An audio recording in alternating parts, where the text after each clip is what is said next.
We are here. It is Draftmas Eve, everybody. Welcome to the Gold Zone. What a beautiful night it's about to be. Nick, hit it.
We are here. It's Draftmas Eve, guys. 24 hours from now. Trevor Lawrence will be a Jacksonville Jaguar. Spoiler alert for those of you that haven't watched the program. Zach Wilson will be a New York Jet. And then the draft starts at 3, where everything gets interesting. But we really don't care about that because who cares who the 49ers are going to pick and the Jaguars and the Jets? And because bad teams suck, and that's why they pick at the top of the draft. So we are here tonight to talk about pick 20 to 29-ish, maybe into the early 30s, depending on how the board slides. I'm your host of the Gold Zone. I'm Jacob Westendorf, and I'm happy to be here tonight on not our final show, but what a lot of fun we're going to have here tonight. And I'm joined, as always, by the much more handsome version of this name, and that's Jacob Morley. Jake Stack. How are we hanging, Jake? Merry Draftmas Eve to everyone. Santa Claus is on the way, and some may even sing, "In the meadow, we can pick a wide receiver," or not. We'll see. We'll see what happens, but gosh dang it. I'm excited, man. I'm so happy that the draft is 24 hours away. I was actually listening to our dear pal, Owen Reese, just like 20 minutes ago on the Pack a Day podcast, and I laughed out loud in the car because he said, "I'm excited for the draft to be here, but I'm more excited for it to be over." And I think that's kind of where we're all at right now, where it's like, all right, we're going through just crazy scenarios at this point. Just tell me who the guys are. I just want to go rewatch all these dudes, watch every single snap they've ever played, and just get on with it. The draft and talk ourselves into them is really what that boils down to. A tradition unlike any other, right? A player that you have talked trash on to your buddies in the DMs, and then you have to. That was Josiah DeGuara for me last year. I remember we actually disagreed. It's like one of 3 players we disagreed on. And I actually, going back and watching him though, and doing the deep dive, I think I was wrong. I think he's a really good player, and talked myself into it. And I think in the couple games he's already played, he's already proved me wrong because I'm an idiot. Mm-hmm. So what can you say? Paul is joining us tonight as well. Paul, thanks for having us, man. How you feeling leading up to the 24-hour countdown? I'm just ready for it to be here like you guys are. This whole process from when the season ended, so February-ish through now, it's honestly gone pretty quick. But the last 3-4 days have been at snail's pace. It just, like you guys have said, we're ready for it to be here. It's coming slowly, and we're almost there. Slowly but surely, and I got to jump in because I'm never going to pass up on a good pun here. So Creed for draft day, could you say that may very well take the Packers higher? Or would that be your sacrifice of picking a wide receiver? So that's probably poorly done, but whatever. I don't care. Let's move into this, guys. Some news of the day, and I do want to start there. And today, it's receiver day on the Packers blogosphere, Twitter, everywhere. Jeremy Fowler of ESPN reported, and Rob Demovsky picked Rashad Bateman in his ESPN mock draft. So much smoke in the last, day and a half or so about receivers to Green Bay. Elijah Moore, Tony Pauline, friend of the show now, reported that Kadarius Toney is somebody that the Packers like. And then obviously Bateman as well. Paul, you are our guest of honor, so I'm going to let you start. What are your thoughts on the Packers being linked to all of these receivers? I think it makes sense. I know, and I've done it too. It's easy to look back at Gutekunst's history, just the Packers' history in general since 2000, and that they don't draft a receiver in the first round. But this year is different. They don't necessarily need one for 2021, although giving Rodgers and LaFleur another weapon is never a bad thing. I'm absolutely all for it. They're bringing back their top 3 guys. They're adding Devin Funchess to the mix. But we look ahead to 2022. There's nobody there. They don't have anyone under contract at this point. I'm sure you guys agree. We expect Davante Adams to be back. But obviously, as good as he is, you need more than Davante Adams. And as we've seen in Gutekunst's brief history, he'll throw his curveballs. But one thing that he does do is he plans ahead. And I know that can irk some fans in not addressing necessarily what we perceive as the immediate needs. But receiver falls into that. They have to address it this year. So everyone, don't worry. I'm not going to guarantee round 1, but I am here to tell you the Packers are taking a receiver this year. So do not worry. So all this connection, it's easy to brush it off and say, well, they never do that. However, if we look at the landscape, especially in 2022 moving forward, it's absolutely in play for them. And the 2 guys mentioned today, Kadarius Toney, I mean, he needs some refinement in his game, especially with route running. I know that's something that's picked out a lot with him, but he's an immediate impact player because of the slot presence, the gadget, design touches, motion man. He's really tailor-made for what this LaFleur offense wants to do. And as we saw last year, that type of slot gadget player, because Irvin was hurt most of it, Tavon Austin was, his effectiveness was minimal. We've seen, and it's a credit to LaFleur, that they don't have to have that type of player to succeed. They did that with Devontae, Lazard, MVS, EQ. So whether they take that type of player or not, I would absolutely love it. It'd give them a new element to an already potent offense. But as we've seen, it's not necessary for success. If they don't take that type of player, it's not like all of a sudden we're going to be wondering, they're going to fall off a cliff. Bateman, on the other hand, he is just, he's Davante Adams light.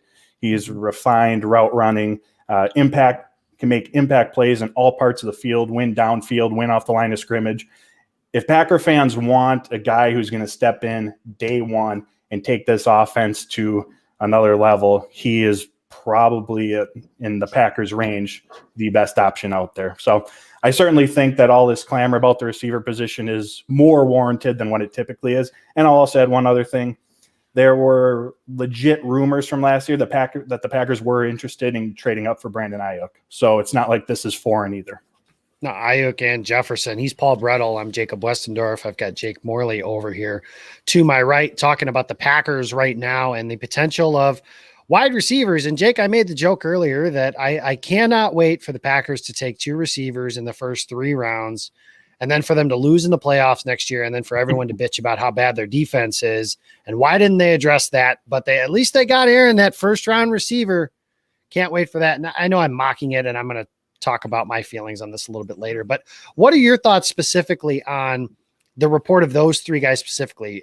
Bateman, Toney, and then Elijah Moore being the 3 that are most connected to Green Bay at this point. Well, I think Paul hit a lot of really good points. And you talk about, first of all, this offense was the number 1 rated offense in the NFL last year. Okay, so let's establish that. The Packers don't need to draft a wide receiver in the first round to be a high-powered, potent offense. They don't need to do it. But the prospect of them going out and getting one of these guys has to make you excited. Mm-hmm. And like Paul talked about, there's just way too much smoke around this. And, this is Goody's 4th year as the head guy in Green Bay. And I think some things that we have learned about them is the smoke might be a little bit more true than it was with Ted. With Ted, it was nothing ever. If it got to a point where if someone said the Packers are interested in, player X, Y, or Z, if Ted Thompson was the GM, you could disregard it. You knew they were making it up. They had no idea. And to that point, real fast, I think that's why so many people now, because I see my timeline saying, well, you can safely disregard this. It's like, well, I mean, last year we talked about this quite a bit. Last year, right around this time is when the Jordan Love smoke started to pick up. And I don't know if you guys heard, but they drafted a quarterback named Jordan Love in the first round last year. So yeah, it's a little bit less tight-lipped than it has been in years past. I'm not saying believe it.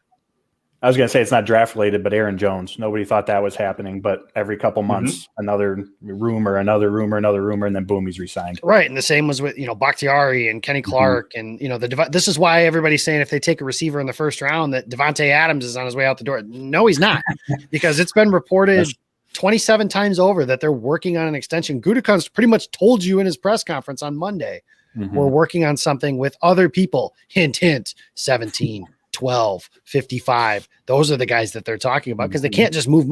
Cutting Dean Lowry post June 1 doesn't solve their cap problems.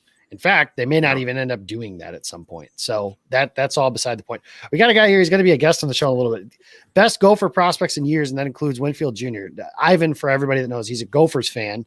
He's a Minnesota Vikings fan. So be nice to him when he comes on a little bit later. But anyways, Jake, I apologize. Go ahead and get into your point about Green Bay and adding a potential high-end receiver prospect. Yeah, and I mean, the three guys that you bring up are the three hot names, and Kadarius Toney is the guy that we joke about as could it come full circle and he'd be the pick. Sure, it might be. He has not been the guy, I think, that has been gaining as much steam as the Elijah Moore and the Bateman type picks. And I think with Bateman, Paul talked about it. He is your true outside receiver.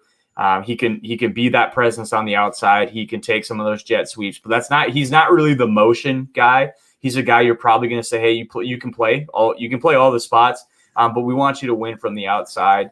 And him and Devontae could be a lot of fun. And I think of those three, the guy that I have the most confidence in eventually developing into being a true number one receiver is Bateman.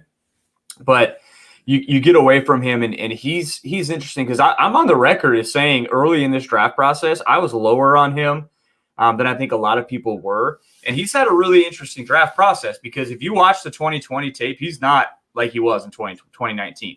And he just looked a little bit more sluggish. It looked like he was playing heavier, and it turns out he was playing lighter.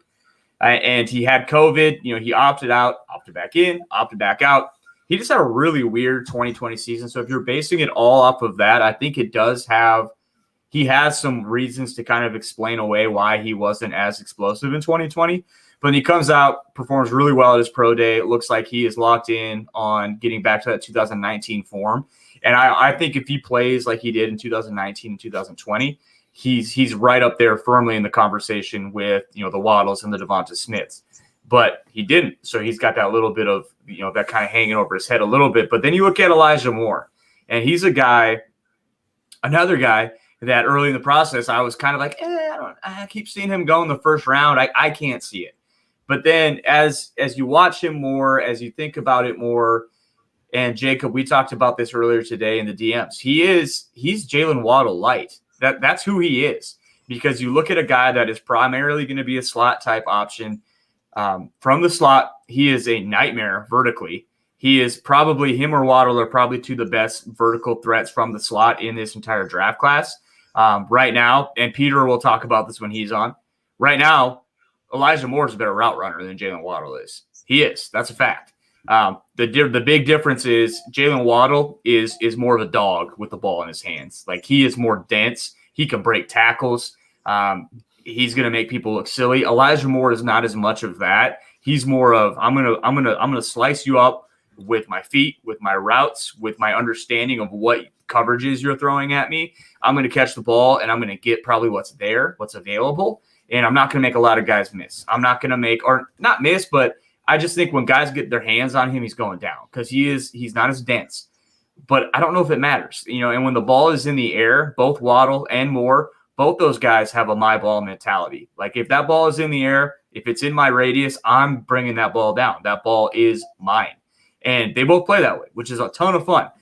So you think about a guy in this offense, what do the Packers love to do? They love to run pre-motion. They love guys moving around. They love the illusion of complexity, right? Where they're moving guys.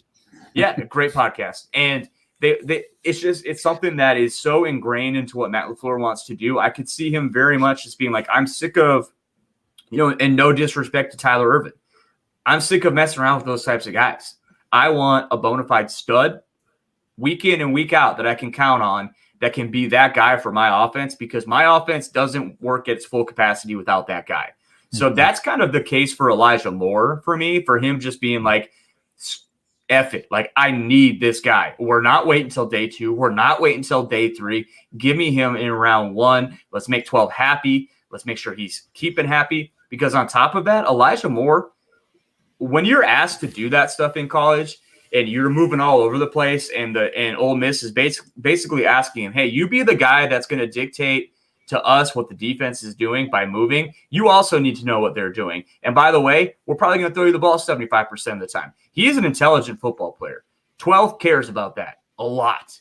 Can he go out there and do all of his pre-snap stuff that he's going to want to do to take the clock down to 0.001 second before he snaps the ball? And are you going to still be on the same page as him after he's, gone under the tunnel, jumped over the rock, all this crazy stuff that he does in the last 10 seconds? Are you going to be right there with him? You need to be smart to be able to do it. And I mean, the level of football intelligence that you have to play with Aaron Rodgers in this offense at its full capacity is pretty insane. So that's my case for Elijah Moore, and that's kind of my case against Kadarius Toney. Even though everything I just said about Elijah Moore, Kadarius Toney kind of has some of that. Like, you want to talk about a guy that's going to help your horizontal passing game, that can move, pre-snap as well, and can break tackles. That's Kadarius Toney, but Kadarius does not run the same type of routes that Elijah did at Ole Miss. He's a little bit more of a project, and I would be totally fine with Kadarius Toney at 29. So don't get me wrong, but he's just not the same level. And I don't even want to say intellectually, because I don't think Kadarius is not a smart football player. I just think when you look at what they've been asked to do already in their careers, I just think Elijah Moore is maybe further along in that development between the ears. And again, I don't think Kadarius Toney is a dumb football player at all. I just think, like I said, he just isn't there yet. So those are 3 really interesting names that have been getting thrown around a lot in the last 48 hours. In Jacob, it seems like, to me, it's going to be wide receiver at 29. That kind of feels like I'm going to be surprised if it's not a wide receiver.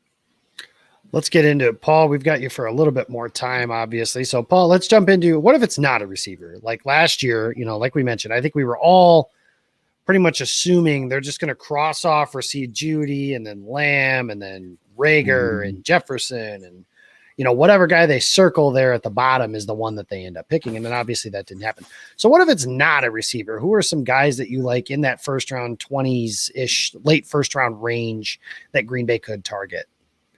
So the names that I have, it's not groundbreaking by any means. It's Greg Newsome, cornerback from Northwestern, as we all know, very scheme versatile plus ball skills. He's someone who would come in and be cornerback 2 right away for this Green Bay Packers defense. And the positions that I'm going off of are what I perceive as the biggest needs. We know cornerback is. I have offensive tackle up there as well. And my sense is that my concern about that position entering the new year probably isn't what the Packers are. Goody seems very comfortable with where the roster is at collectively.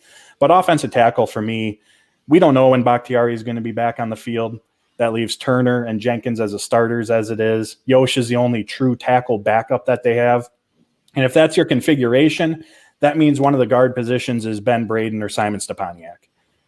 Are they ready? We don't know where they're at developmentally, but Braden has limited experience. Stepaniak's a 6-rounder who missed most of last year, even practice time with injury.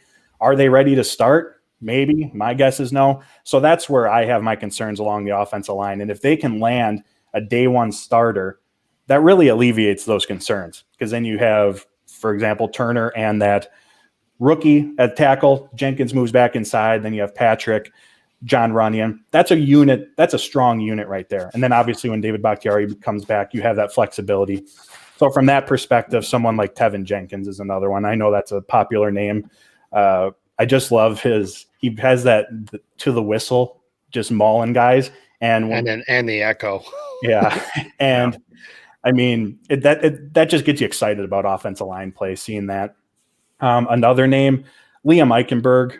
I just feel that he is a very safe pick. And I don't mean that in a bad way by any means. I just feel like he is the very NFL ready, and you know what you're going to get with him. He may never be a Pro Bowler, but I feel like with him, you're going to have a starter for a long time at that right tackle position. So he's someone at 29 that I feel is a safe selection in that regard, and someone that I wouldn't mind at all. So those are really the 2 big positions after after wide receiver. As far as like interior defensive line, I know that's another big need. My worst case scenario is the Packers taking an interior defensive lineman in round one who's not Barmore. And I've seen him as far as like potential trade ups. I'm not even that excited about that. But like Levi and Wuzarike from Washington, he's someone who I've seen getting a little first round buzz in this week class. But just the 1 year in 2019 opted out. The value is just not there. I know the need's there, but the value is not there. And honestly, defensive tackle is one of those positions where I feel like people expect it to be addressed early on, but if they don't tackle it till day 3, I'm not going to be surprised at all. But just like everyone else, cornerback, offensive tackle, those are the big ones that I hope are addressed, but we'll see. I mean, if Trayvon Morrig's there at 29, the safety from TCU, that's an incredibly valuable pick in this Joe Barry defense as well. Box, slot, free safety, you name it, he does it all. I know Jacob's the conductor of dirty that. to me. Is the conductor of that fan club. But so they have a lot of options. They have a lot of flexibility. I mean, even edge rushers there. And honestly, edge rusher doesn't get me nearly as excited as those other positions do. They have the Smiths and Gary for this year. Of course, you always want to plan ahead, and there's no such thing as too many pass rushers. But my gut tells me Za'Darius is going to be back next year. So even looking ahead, you lose Preston Smith, you still have Za'Darius and Rashawn. That's still a strong 2 to build off at that point. So it wouldn't shock me at all if the Packers went that route. But out of the positions discussed, that's the one that, other than interior defensive line, of course, that gets me that I'm the least excited about if they address that need. Over the last, we've got a little bit of time left with you before we got to let you go. But over the last 2 years, even really the Alexander pick, Alexander was like a whoa. Rashawn Gary was a wow, and Jordan Love obviously was not a surprise to anyone. So 2 out of 3 though have been a big surprise to everyone. Okay, all 3 have been a big surprise as far as first round picks. The only one that like Goody took that you were like, okay, that guy is somebody that I like, and they were kind of connected to him, was Darnell Savage. But otherwise, Alexander was a shock, I think, and then obviously Love and Gary as well. So the question I have for you is, what's the pick at the end of the first round that is kind of making us all go, oh, really?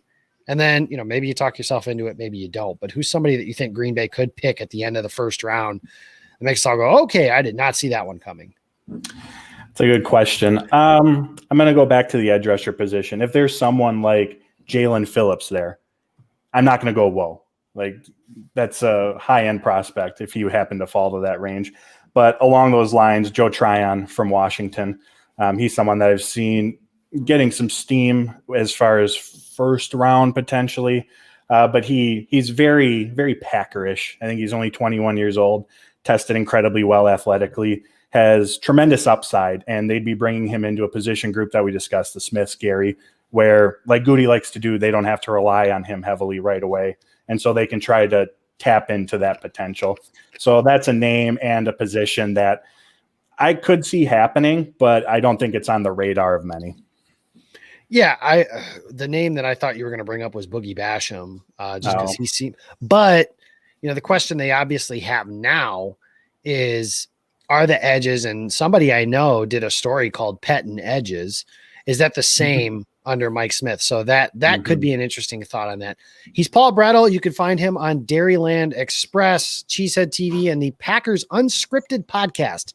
Like and subscribe that wherever you find Packers podcasts. Like I told Paul the other day, it keeps me awake at 6 a.m. on the elliptical. So ultimate compliment. As somebody who is not a morning person, I am very appreciative of that. Paul, thanks for stopping by. It was always a pleasure, and enjoy the draft tomorrow night. You as well. Appreciate it, guys. Thank you. And Paul will be on our live draft show Friday night for day 2 of the draft. So I hope that we can get him back there. Some interesting stuff there, Jake. Just kind of what we're going on there. Obviously, the surprise pick. This is a year where, I don't know, maybe I'm being crazy. I just tend to think it's going to be a little more predictable. One point I do want to address before we get into a little bit too far into our next bit is the idea, the Packers need to draft a defensive tackle on day 2. And Al, first of all, thanks for the comment. Thank you for watching. I appreciate it. For everybody that is watching, like and subscribe in the top right corner of that YouTube channel. That's the easiest way to get all of our stuff. What I would say the way I break my board down is I have A, B, and C players. And I want to take as many A players as possible. So, for example, just to use Brian Gutekunst, if he thinks the same way I do, and let's hope he doesn't, but if he does, Jordan Love was an A player at quarterback. And you have Michael Pittman as a B player at wide receiver. They took the A player. Yeah. And my thing with defensive tackle is don't pick one. I don't think this is a good class. Jake, you agree? I think Daniel Jeremiah said it was the worst class he's ever scouted since 2003. Yeah. That's saying a lot. So I say all that to say, don't pick a defensive tackle just to say that you picked one. That doesn't solve, oh, my bad there. That doesn't solve the need. That doesn't fit anything, just to add a body in there. So, for the people that are telling me to make sure they draft Christian Barmore or whoever, it doesn't really, it doesn't matter who the pick is at that position. The question I kind of posed it as, Jake, I'll ask you, do you view Dean Lowry and Tyler Lancaster as answers along the defensive line? No. Okay. So those are the kinds of players, not specifically, but those are the kinds of players that are in this draft. You're not going to find this huge help. You're not going to find the Robin to Kenny Clark's Batman in this draft, I don't think. If you're going to find Robin to Kenny's Batman, that man's name is Kingsley Keke. And it's why I was as in on Green Bay getting J.J. Watt as I was. It's why I think after the draft, they could still look at guys like Jarrell Casey or Snacks Harrison or some free agent defensive lineman and just kind of kick that can. Maybe they add a guy or two on day 3. Paul mentioned picking a couple guys on day 3. I think that's the best way to go about it with this class specifically. So just some final thoughts, and then we'll transition. We have our next segment coming up here. Jake, anything on what we just kind of No, I was just going to say, Ross and I talked about the interior defensive line. It's like Sheldon Richardson's out there right now. Go sign him yesterday, because I don't know who's available that's going to be better than him this year. And like you said, kick the can down the road. Then I also mentioned if you made a list of who for the Packers need to step up in in this next year for them to take strides forward, and Kingsley Keke's got to be number one. Like they need him to stay healthy, and they need him to develop, because they need a running mate with Kenny Clark, because, and Dean Lowry might be a better fit in this Joe Barry scheme. That's more of a gap shooting type scheme for these guys, and he can do some stuff like that. But Lancaster, I don't even know if he fits. I don't even know if Lancaster, what he does in this scheme. But to the original point, taking a defensive tackle on day 2, my question would be who do you want to take, and who do you want to take him over? Is it worth taking a defensive tackle over even a position that's not of need, like a tight end? I would rather take a tight end in a position that they don't really need one, just because it might be a better player. I don't want to take a guy, like you said, just to take a guy. So interior defensive line, it's tough. And I think it's right up there when you want to talk about needs for this team. It's right up there with any of them. But this draft class is just, it's not good. It is not good. So it is a tough one. And, you're just going to have to bank on, hopefully the Packers can find a diamond in the rough, find a guy that, does some stuff for them. There are guys out there that can do some stuff, some situational type guys. But if you're looking for that complete player, he's not there. Even Barmore. He reminds me of Jordan Elliott out of Mizzou a couple years ago, who was a fine prospect, but he was a day 2 guy.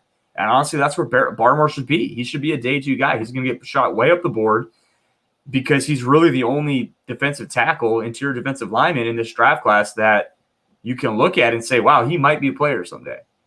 And the Azaruki kid, I've seen, like Paul said, when he mentioned him at 29, man, that's a tough sell for me.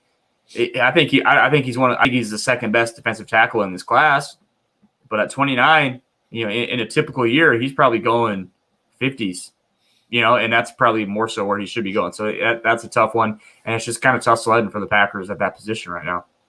The good news is, well, if you want to say that's good news, is that the Packers do not appear at this point. Maybe this is bad news. I don't know. But they do not appear at this point to be linked to a defensive tackle. That being said, if Barmore and Onwuzurike are on the clock or on the board when Green Bay's on the clock, I'm sweating, because it's definitely something I can see the Packers doing. And it really is, honestly, the only thing that they could realistically do, because they're not picking a quarterback unless it's like Justin Fields, which that's not going to happen. the only thing they could do that would make me angry is pick a defensive tackle that I don't think I could talk myself into. So that's that. We have our next guest here. You may recognize him from his time on The Bachelor, which is an interesting story in and of itself. His name is Nick Vile, and Nick is here with us. There we go. Producer Nick is slow on the sticks here, so that's okay. Nick Vile is joining us. You can follow him on Twitter. He's at VileNicholas28. And Nick, do me a favor. Unmute your microphone. There, I was there we go. Did it. How you guys doing? All I can say is I am far and away the least good-looking person on this show right now. So Jake Morley is here with Nick Vile. Nick, I do want to hear because has a caboose, you know. There you go. Perfect. Jake told me last night your story when it came to The Bachelor. So just very briefly, let's start there if we have any crossover, just because I think that's fascinating. Sure. So how did you get on the show? How did that all take place? Everything like that. My buddy, I grew up in Waukesha, Wisconsin, and one of my best friends, his wife, was a big. I don't think she still watches it, but I think she was a pretty big fan then, and decided it'd be fun to submit me as a contestant. So I didn't even know at the time, and I got a call, and I figured what the heck. There you go. So you gave it a shot. Jake. It's hilarious to me because we're going to have a lot of our listeners. I don't know if they're familiar with The Bachelor. Maybe Lambo Labo, he is a huge Bachelor fan. So I think this crossover is hilarious, but I do need to say, Nick, you are one of the biggest nerds when it comes to Packers fandom. I've heard you on Bukowski's show. You can nerd out with the best of them about the Green Bay Packers. That means a lot. Thank you very much. And I feel like depending on how many husbands are listening in or watching, there might be more crossover than you realize. It's something that you get roped into. But I'm a diehard Packer fan. It's a year-round event for me. I follow the team pretty closely. I've always grown up as a Packer fan. Big on the Brewers too, but probably Packers a little bit more. And I love the team, so I love talking about them. Can't wait for tomorrow. Super excited. Yeah, well, speaking of tomorrow, the first thing I want to ask you, and I love asking people about this because the NFL draft, I feel like for some people is almost more of an event than the Super Bowl even in itself. And we call it Draftmas because for every team, it really kind of is. It's the day where you get that new present, hope springs eternal on draft. Are you getting a Hall of Fame player, the guy that's going to lead your team to the Super Bowl? So for you, what is, following this team, what is your earliest draft memory? How did you get roped into the NFL draft as well? Yeah, I was thinking about that when you asked me about it earlier. Sadly, I feel like some of my first draft memories were some bad picks. I remember where I was when the Packers drafted Justin Harrell or whatever. I remember in college, I know I didn't follow the draft all that closely. I was a big Packer fan in high school, diehard, but I didn't follow kind of the nuances of the sport.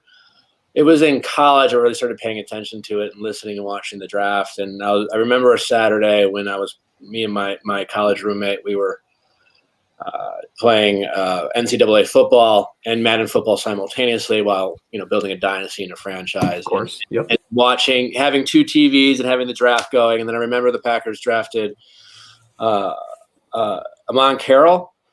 Oh God! Yeah, and they the boxing gloves guy. They drafted a punter in the fourth or fifth round, third round. DJ Sanders. DJ They Sanders. love taking punters with And we were letters. just I guess that means we're a quarterback away. So good news for us. And he was. It gets worse, guys. They traded up to draft that punter. God bless Mike Sherman. The worst thing that has happened to the Packers. He is worse for Green Bay than Ray Rhodes was, because Ray Rhodes only lasted one season. Sherman screwed up as a general manager.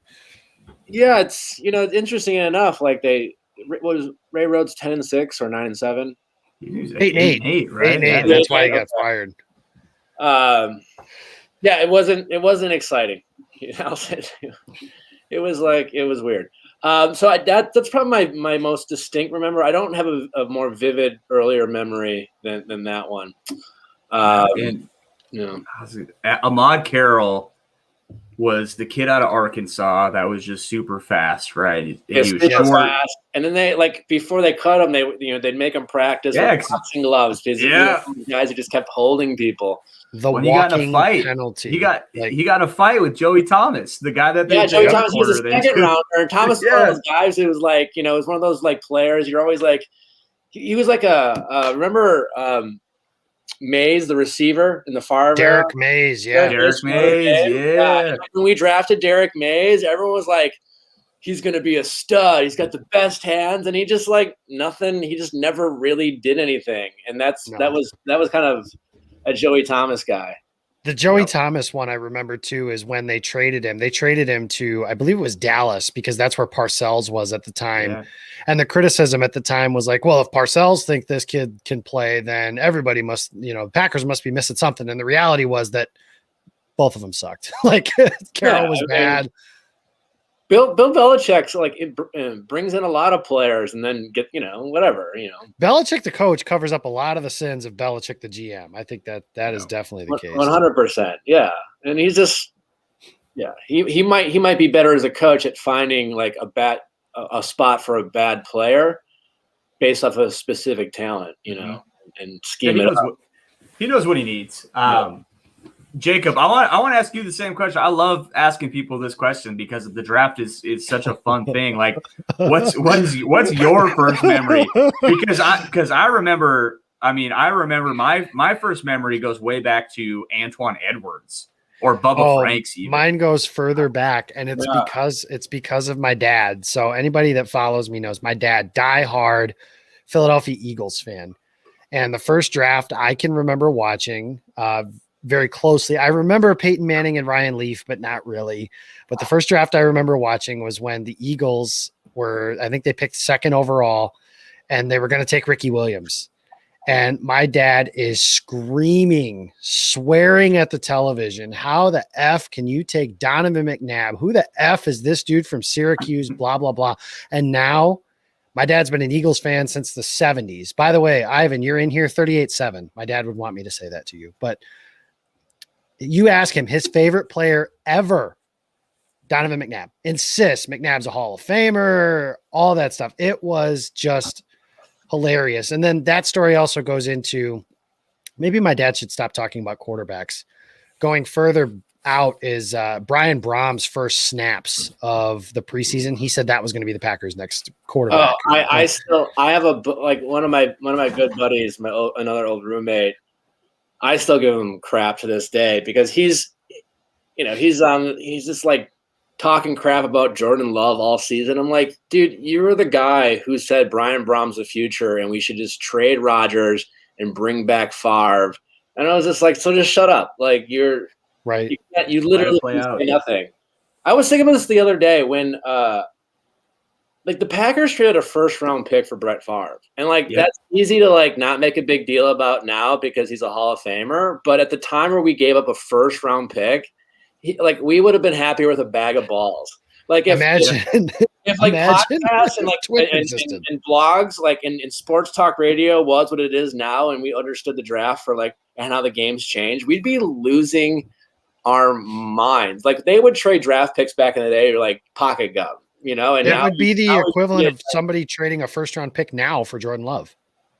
Almost except Jordan hasn't been in trouble. Jordan, Brett was bad. No, he was terrible. He was in the second round, and then he got shelved on the Atlanta Falcons by Jerry Glanville, who thought he was the worst player of all time. He Mississippi.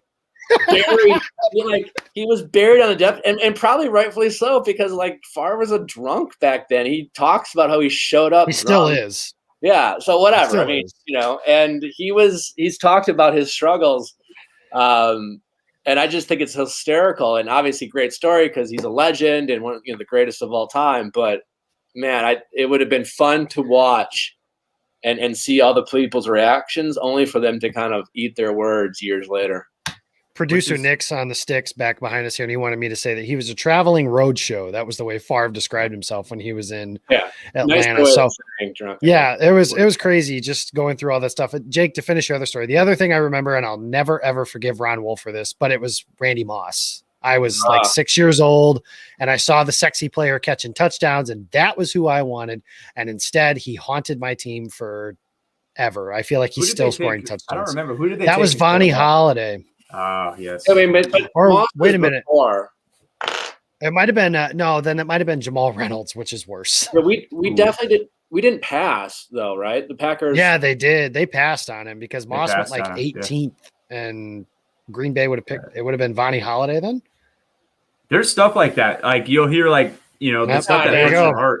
Can You hear about like Dad, take off the sauce, man. That's rough. No, Oh, go ahead. Guys. well, the Ray Lewis as well is another guy that Ron Wolf will talk about. Like they were geared up to pick Ray Lewis, and they got jumped by Baltimore, and they took him instead.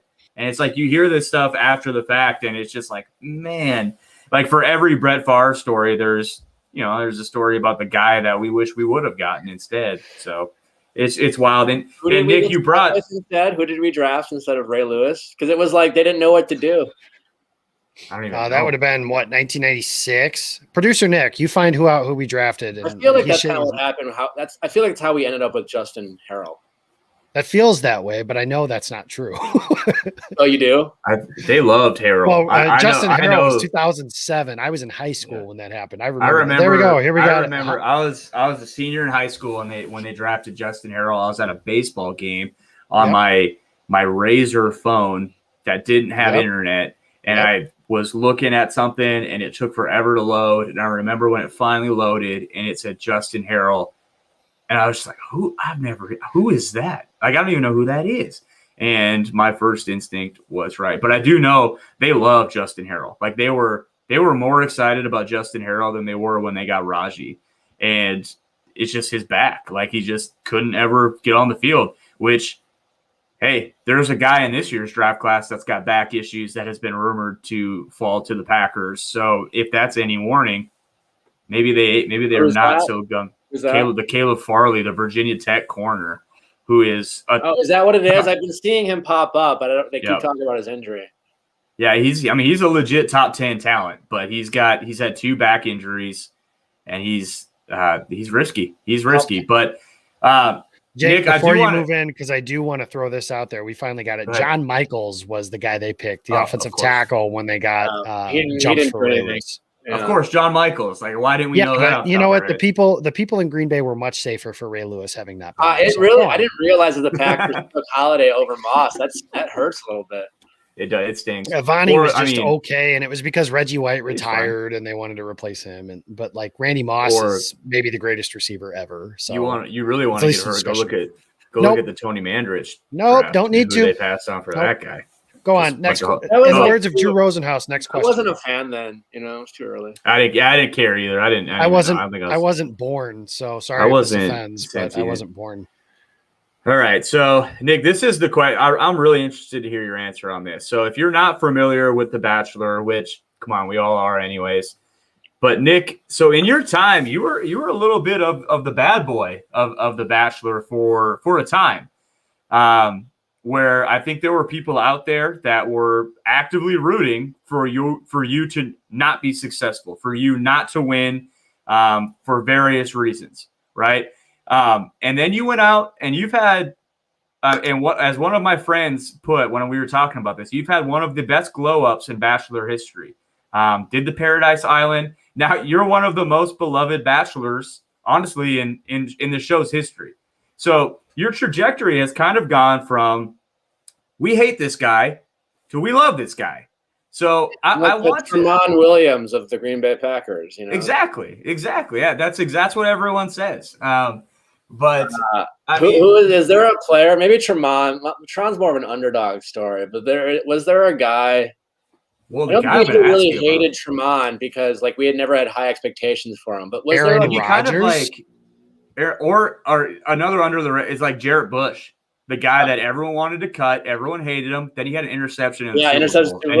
Jordan. Well, we'll see what happens with Jordan Love. It could be the Jordan Love story. Well, that's exactly what I want to ask you. Is you look at Jordan Love now, and that's kind of how he's viewed by a lot of Packers fans. Is someone that, for their own reasoning, they don't want him to be successful because they didn't like the pick, so they're going to root against this guy to not be successful. And so I look at that and look at you as someone that has probably had people out there that's like, man, screw that guy. I don't like that guy for really no reason. They don't even know you, right? Yeah. And so my question for you is, one, just as a human being, how does that affect you? Someone that you didn't ask for that.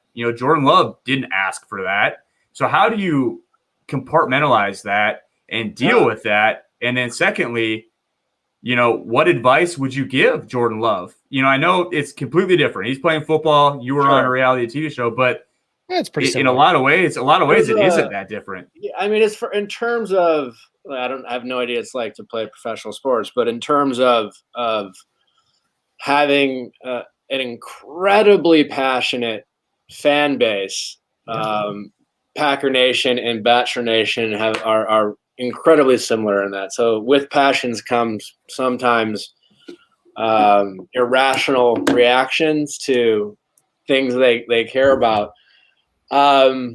With any luck, my only fear for Jordan, and he's younger. I mean, I couldn't imagine being a 22-year-old and facing the wrath of Bachelor Nation.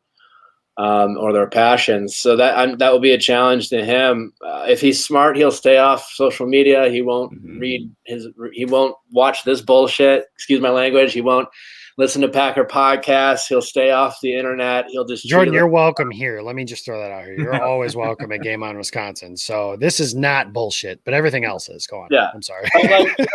But all due respect though, something I tell my peers is that you want to be careful of the compliments as much as you want to be careful of the criticism, because you're never as great as your most fanatic fan, and you're never as bad as your worst critic. And you don't want to get an inflated sense of self. You don't want to lose objectivity, and that can do its own damage, right?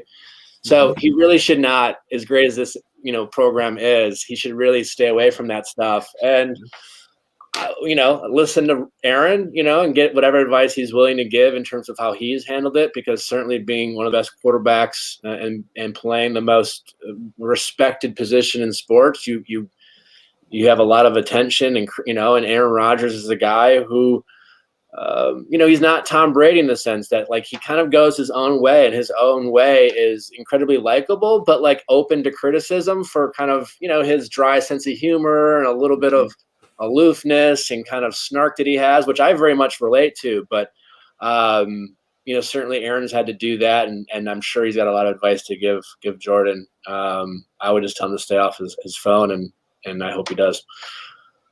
Stay off your phone, keep your head down. Stay off the internet. Don't Google yourself, and don't press send. Yeah, use it as motivation, I guess. It just depends. You just have to want to prove people wrong, but I'm as bullish on Jordan as the Packers are, because they know better than me. So I'm just going to go ahead and wait it out. And I always find it hysterical when, I guess I get it. Like you see all these beat reporters, their hot takes about the last year's draft. And it's like, I guess they're doing their job, but I don't get why, us fans, give so much, credibility to people who are just essentially like slightly more informed fans, as beat writers. They're not GMs, they're not coaches. And so I'm just gonna, Packer fans, I love them, and I'm one of them. Sometimes we can be a little unappreciative of the leadership that we have, so I'm gonna wait it out, and I'm glad we're planning for the future. It may not work out, but like Jordan Love is not a first-round pick, and I will die on this vine. We did not win this. We didn't lose the Super Bowl because we drafted Jordan Love, and we didn't get like a receiver or whatever, any position. Like that's not why we lost. You could blame it on the Bakhtiari injury. We could blame it on just like we had most people that day played a bad game. Plenty of opportunities to win, and no guarantee that any player would have made any significant value. Yeah, and I love that you bring up the fact that the Packers do know more than we do. Any of us, myself, Jacob, anyone out here, these Twitter GMs, that we're all fall in that category. And if any team has earned the right to do something like that, it is the Packers, because we've just talked about this franchise. traded a first-round draft pick for a guy that was a second-round draft pick the year before and was dog shit, and he turned out to be a Hall of Famer. They drafted a guy behind said guy that turns out to be a Hall of Famer. So, you know, if Jordan Love doesn't hit, cool. You're still 2 out of 3 on drafting franchise quarterbacks. Like, that's a really high hit rate. I understand that, you know, the Packers haven't won a Super Bowl since 2010. But as far as I'm concerned, the talent side of the Packers organization has built since then 3 Super Bowl teams. Mm-hmm. You know, like 2011. Yeah, 2011. If you add Nick Collins back on that team and a healthy Tremont, like we basically didn't have Tremont. He was playing with one arm that season. Yep. And they still played a bad game, and they still went 15-1. They didn't finish it. Coaching, injuries, bad luck. 2014, that's coaching and execution. Last year, right? Like some bad luck with injury, coaching, but that was a Super Bowl winning team, you know? And you know, we don't have Bill Belichick as our coach. Right. It's hard to win Super Bowls. And so, like, yeah, I think it's a fair criticism if you want, and at least a discussion to say, you know, I want them to go more all in at the risk of being 7-9 and 8-8 for a couple of years. But I will take what they've been doing and just wish one of these seasons they will finish things out strong. No, we're in lockstep there too, because it's, you look at this and you say, like, you know, the idea, the enjoyment of being a fan is watching your team be successful. And there are 4 teams in the span that the Packers have had Aaron Rodgers that have won multiple Super Bowls. So the Packers are 27 of 32 teams, and they're competitive every single year. I get a ton of enjoyment out of watching this team on a week in, week out basis, you know, every single year. And it's just our expectations are so high as Packers fans because they've been good for so long. Like, I get it. That's what comes with it. And it's easy to dump on this team and say, well, Aaron Rodgers has only won 1 Super Bowl. And it's like, yeah, so what? I really enjoyed it. Elway didn't win any until the very end. Tough. Like, I mean, you look at the Chiefs this last year, guys. Like, there was like this air of invincibility about them, and then they got smacked in the Super Bowl. Yes. So everyone's like, "Oh, Mahomes is going to win 7." Maybe he will, but like, I don't know. Can Andy Reid coach forever? Also, like, you know, people will figure out Andy Reid and they'll figure out Mahomes a little bit, or maybe they have some injuries and these, you know, they're going all in with their salary cap right now. Yep. And maybe their salary cap, you know, it goes up and they're just planning for that, and maybe that all works out. But like, there could be like 2 years where they have to be like, all right, like we got to like reset, and like we'll try to win as many games on the backs of Mahomes, but like we're not winning any Super Bowls. And Tyreek and Kelsey, like, and those dudes who are their weapons behind those guys? Like, the depth of that team is not good. But no, and as we've noted too, the other thing about this is the whole, he might win 7. He might, you know, I remember when the Cubs, this is a different sport, but the Cubs won the World Series and they had all those young guys and they were like, oh man, could they win like 6, 7, 8 titles? You know how many they've won? 1. And that's fine. I'm one of those people. That's okay, because what Tom Brady and Bill Belichick have done is skewed what is normal. That's not normal. Yeah, the Tom Brady thing, that really chapped my ass, because like I thought people were underappreciating Bill Belichick all year. I was just like, you know, like you're evaluating the divorce of Bill and Tom in the first year, and like, you know, that's not how you evaluate a divorce. Like, just because, like, you know, the husband maybe like goes and hooks up with the hot young chick, that doesn't mean he won. Like, that could just be him, you know, doing whatever. Like, let's see who's like happy in 5 years. But then Tom and I was like, he's not going to, they're good, but he's just not going to win the Super Bowl. And there's nothing I can say. Like, him winning that was the most insane accomplishment. It's so hard. And I don't have a problem with Tom Brady. I don't hate him, but like, I do. That one, like, it was like there's something about what he does to motivate. His leadership ability is unmatched, and the intangibles of Tom Brady are truly special. I don't know how else I can. It's frustrating. I don't know what it is that he has inside of him, but it's incredible. I agree. Any Packer fan whining about this, yeah, watch Tavares. Watch Brett Hundley for 5 minutes. Like we were complaining about that with the 5 minutes we had with that. Producer Nick's in the chat telling me Brady's the best ever, and no, he's not. I don't care. He can win 10 championships. I don't care. The day Tom Brady steps on the field by himself. Well, how are we evaluating best ever? I'm not doing it by Super Bowl rings. Sure, I'm asking. Most people do, though. What do you evaluate? That's fine if most people do. I'm evaluating on the players that are on the field. And I'm not saying Tom Brady's not an all-time great because he absolutely is. I was with you until he won it with Tampa. Like I don't care where he wins. It was just that Tampa team was loaded.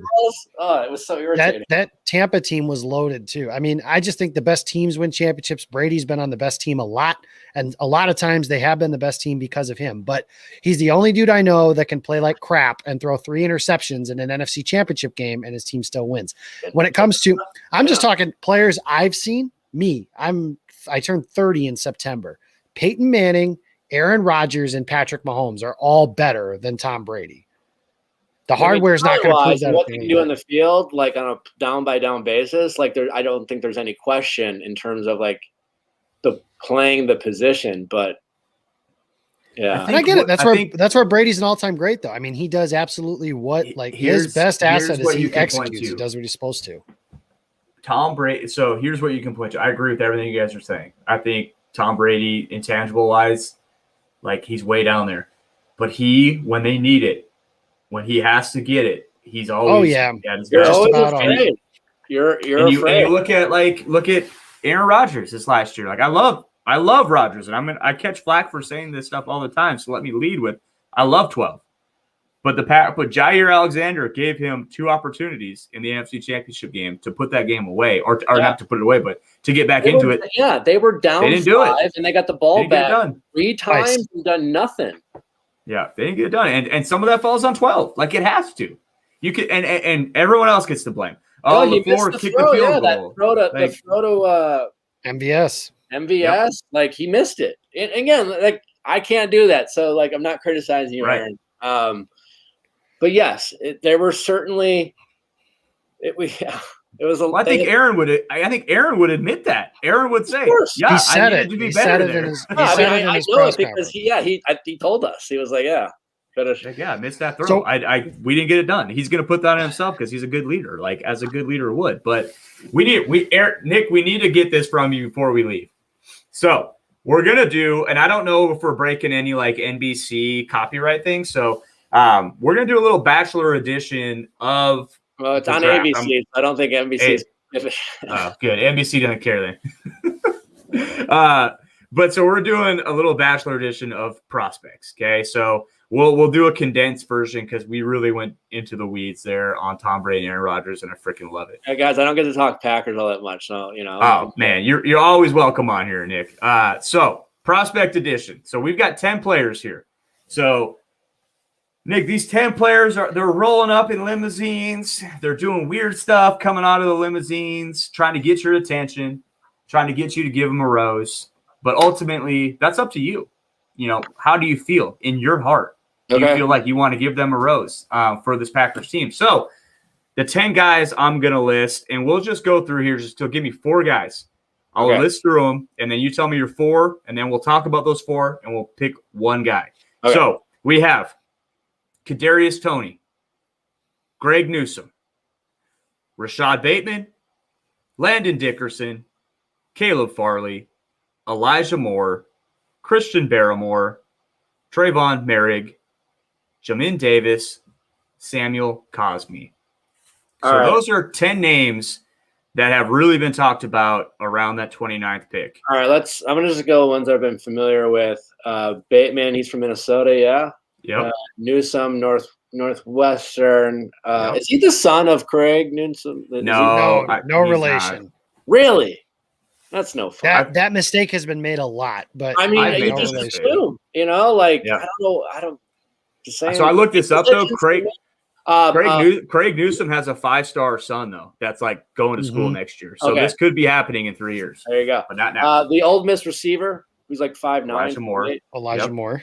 And then the D tackle from Alabama, Barmore. Yep. Yeah. I'll go with those 4. Okay, so we've got Newsom, Bateman, Moore, Barmore. So you've narrowed it down to 4 people. Which one is getting a rose from the Bachelor game? So they're all available. They're all on the board. They're all available. Yep. Yours for the picket. I'm going to take Newsom. I mean, I see a lot of stuff him going higher. You can never have too many corners. Mm-hmm.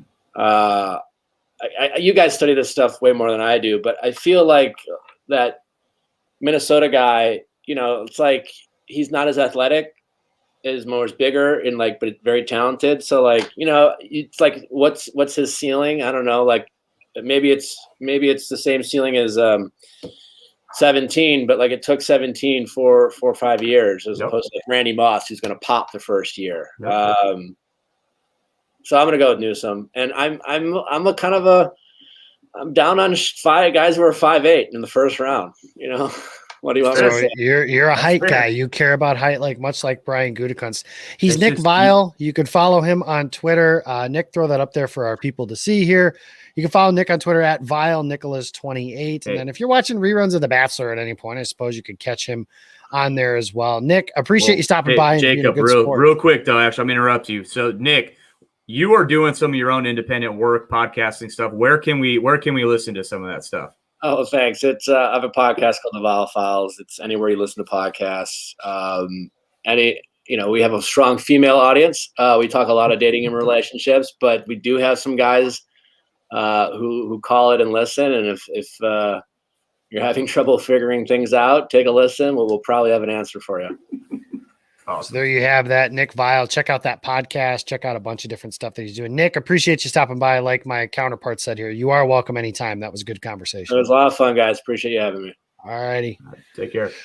Nick Vile, he formerly The Bachelor and now The Vile Files. That was a lot of fun to kind of break down a little bit there. So he went with Greg Newsom as quote unquote getting his rose, which I suppose it would be wrong of us to go through this entire thing and not make a Bachelor pun or two. So we certainly were able to do that, but a lot of good discussion in there. Obviously, I didn't anticipate talking Aaron Rodgers and Tom Brady because I absolutely hate that conversation, but that's the way that it is. And it's because of the things you said, Jake. A lot of people look at greatness differently than the way I do. And I've never seen, Aaron, our social media person, always says, I've never seen anybody change their mind. Like if you and I are debating Jordan and LeBron, and I say Jordan and I'm correct, and you say LeBron and you're wrong, you're not going to change your opinion based on anything we say, right? Yeah, quarterbacks are the same way. Yeah, quarterbacks are the same way, or whatever. I just think it's interesting that in football, the ultimate team sport, that's the only position we evaluate with Super Bowl championships. So that's just odd to me, but that's always going to be odd to me. We are 1 hour into the Gold Zone here, actually brought to you by Game On Wisconsin here. I'm in the Game On Wisconsin studios. I'm Jacob Westendorf. You can follow me. I'm on Twitter at Jacob Westendorf. You can follow Jake Morley. He's at Jacob Morley. And on the sticks, we have producer Nick. And you can follow producer Nick on Twitter. And he doesn't have no Twitter handle. He has no Twitter handle because he's lame. So Nick does not have Twitter, which actually, as he pointed out to me before the show, that actually probably makes him smarter than all of us here. So 1 hour into the show, ask us some questions, throw some things into the chat. Thank you guys that are in here. I've been going through everything. Janet, thank you very much for stopping by. Lambo Labo, obviously one of our greats and all of our day ones, if you will. Joe Douglas, Rashad Bateman, absolutely. Dan Edwards, Greg Newsom better not go to Chicago because I will cry. So I am half of my thoughts on the Bears or half of my existence is reliant upon the fact that they suck at drafting. So I need them to continue sucking at drafting. So that's where I'm at with the Packers. We are waiting. We have 2 more guests here in our final hour. We are waiting on Ivan Carter, formerly of the Minneapolis Star-Tribune, to join us. And of Locked On Packers, SB Nation, Packer Report, Peter Bukowski will join us for the final little bit of this show here too. So Jake, let's start a little bit here on just some general thoughts on, what Nick had to say. He picked Greg Newsom out of that group. If that group of 4, so Barmore, Moore, Bateman, and Newsom are available, what do you think that they'll do? Of that group, I think they'd go Bateman. Everything I'm hearing, I think everything that you're hearing too. We talk about a lot of this stuff. I think it's Bateman. But I get his logic too. And Jake, I'm actually going to have to cut you off because as I said that, Ivan Carter is in the pod here. We have the great Ivan Carter, formerly of the Minneapolis Star-Tribune. Ivan, that better not be a damn Vikings jersey on my show. Chuck Foreman, baby. Spin move. Spin move. Spectacular. You know what I mean? The faux. No, I was going to say 44 to me. Let me think. The first 44 I saw for the Vikings, I think, was Leroy Horde. I don't know if you remember him or not. Pretty good. He said if you needed 5 yards, he'd get you 3. If you needed 2, he'd get you 3. He's kind of like Kirk Cousins. You need 6 yards. Yeah, Kirk Cousins. You need 6 yards, he'll get you 6. You need 8, he'll get you 6. Exactly. So Ivan, obviously, formerly of former beat writer over at the Minneapolis Star-Tribune, living now in San Diego, obviously doing some different stuff. But tell me, one of my favorite things that you've ever brought up, and I do want to start here, and we'll get the state of the Vikings and some of that other stuff too, but your story about covering the 2002 divisional playoffs with Brett Favre throwing 27 interceptions against the Rams. Hey. He was going to go down gunslinging, man. I mean, I personally have always been – he's been one of my favorites, even when he was beating us all those years. But, yeah, they were in there. And greatest show on turf. He knew he was going to need 40 points to win. And, man, he was chucking it. So, I mean, once you throw 7 picks, once you throw 2 picks, you might as well throw 7. It was right. Basically his post-game comments. He was sitting up there in his trucker's cap, big dip in his jaw. That's Favre, man. You know, this is what you got to love about him. And absolutely. I kind of agree with that mentality. I mean, what's the point? Nickel and dime is only going to get you so far. So he was going for it. He just got outgunned that day. Oh, and he was going to get outgunned. He could have played the best game of his career, and they were going to get outgunned by that greatest show on turf. Antonio Freeman and Brooks. I mean, they had some dudes. You know, Donald Driver was in his prime. And that's what, you know, kind of one of the interesting conversations. And I have Packer friends. We talk about this. And I hate to say that you've been spoiled because no one wants to hear that about their team. I feel like it's true. Yeah, it's true. Generally speaking, I find that intelligent Packer fans are among the more rational among fan bases that you meet. But literally, you guys, some of you have grown up with Brett Favre and Aaron Rodgers. You've never seen a Randy Wright play quarterback. You haven't had to live through a Christian Ponder. You haven't had to live through a Tavares Jackson. And obviously the Hundley situation was probably your first kind of taste of how the other half lives. We didn't like it. It wasn't fun. Yeah, exactly. And I've always kind of said, be careful what you wish for. Now that said, you know, them taking Jordan Love, we'll see how that turns out. There's something to be said, like you said, if any franchise deserves benefit of the doubt of looking ahead and using a pick like they did for that, it's that one because they've hit. They've rolled 7s twice in a row. Odds are you're going to crap out at some point, but you might as well keep it rolling. But, yeah, you're right. I mean, I think Packers fans last season got a good taste of that guy. That guy still has it. And within our division, and it starts in the division, he's still the guy. Every other team in that division would give up everything. I mean, Bears fans would give up their mother to have 3 years of Aaron Rodgers. Right. And here we are. So we'll see. Speaking of quarterbacks, the Minnesota Vikings have one, and he's got a pretty large contract on the team. And he was brought in to be the final piece after they lost the NFC Championship game to the Philadelphia Eagles a few years ago. And they have won a playoff game, which is more than I thought they were going to do with him, but he has not been, at least to date, the final piece. As we go into this draft, the Vikings are picking 14th. What's your state of the team at the moment? A lot of needs, man. I mean, they obviously offensive line. They've produced one Pro Bowl offensive lineman in 15 years. And that was Matt Khalil, who was terrible. So right off the bat, what are you ever winning in pro football if you're subpar along the offensive line with a non-mobile quarterback who struggles with pressure up the middle? What are we doing? And a team who wants to run the football. And wants to run with an old school football coach. So right off the bat, that's an issue. They have not replaced Everson Griffin at defensive end. So you get Daniil Hunter back. I like the Tomlinson move and the fact that Pierce comes back after sitting out a year. So right off the bat, you're probably looking at a really good run defense that fits with the Zimmer profile, stop you on first down, get you in 3rd and longs, let those guys turn loose, play great coverage. You got Kendricks, you got Barr, you got Harrison Smith. You're going to have a good defense in my mind from that standpoint. They still could use another young pass rusher. They need to improve the offensive line. You know, Zimmer's always looking at corners. And frankly, they need a third wide receiver too. I mean, you got Thielen, and you rolled 7 with Jefferson last year. I think everyone agrees with that. That was a great pick. Mm-hmm. But then the drop off there is Chad Beebe in this league. So there's 2 ways of thinking of it. Do you try to get the offensive lineman to protect Cousins? Do you double down and maybe take a receiver? I've been advocating moving back and taking Rashad Bateman. And similar. Yeah, the you Vikings, can't do that. So the Vikings were 10-6 in 1997 with Jake Reed and Chris Carter, a Hall of Famer. And then and Coach Green said, you know what? If this guy slips, we're taking him. And they took Randy Moss. And what happened? 15-1. I'm not saying that this guy's anything like him. I think Bateman, though, is a game breaker. If he's your second or third best receiver, you're talking elite level, in my opinion. I think you plug him in week 1 and he gets it done for you. Or, like I said, you try to fill other holes. They have no second-round pick because the Ngakoue trade, turned out to be a disastrous trade. It kind of made some sense at the time. So you have like 4 fourth-round picks. I could see them trying to move up to get a second-rounder. But, yeah, man, they got some holes. And they have an owner who is basically not said that you guys have 5 years. So Spielman and Zimmer, to me, are a package deal, and the quarterback is a package deal with those two. Basically, they got 2 years.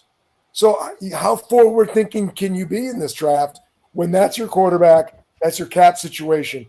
They think that they're a 9-11 win team, which is kind of that NFL middle class. You're not good enough to win a Super Bowl. You're not bad enough to get an elite pick. They're kind of in no man's land. And that's the interesting, dynamic, because I know during the offseason, I've been looking through stuff and everybody's saying, oh man, the Bears, they should just blow it up, start all the way over. And that's easy for guys like you and me to say. Right. But if Ryan Pace and Matt Nagy blow it up, they get fired. That's how tanking works. If you tank, they have wives that like living in mansions with swimming pools and vacations to Cancun. And exactly. Their kids going to private schools and driving the 2 late model cars in the heated garage. When you get fired and then you're coaching tight ends at Western Nebraska, guess what? You're not staying in Ritz-Carlton's.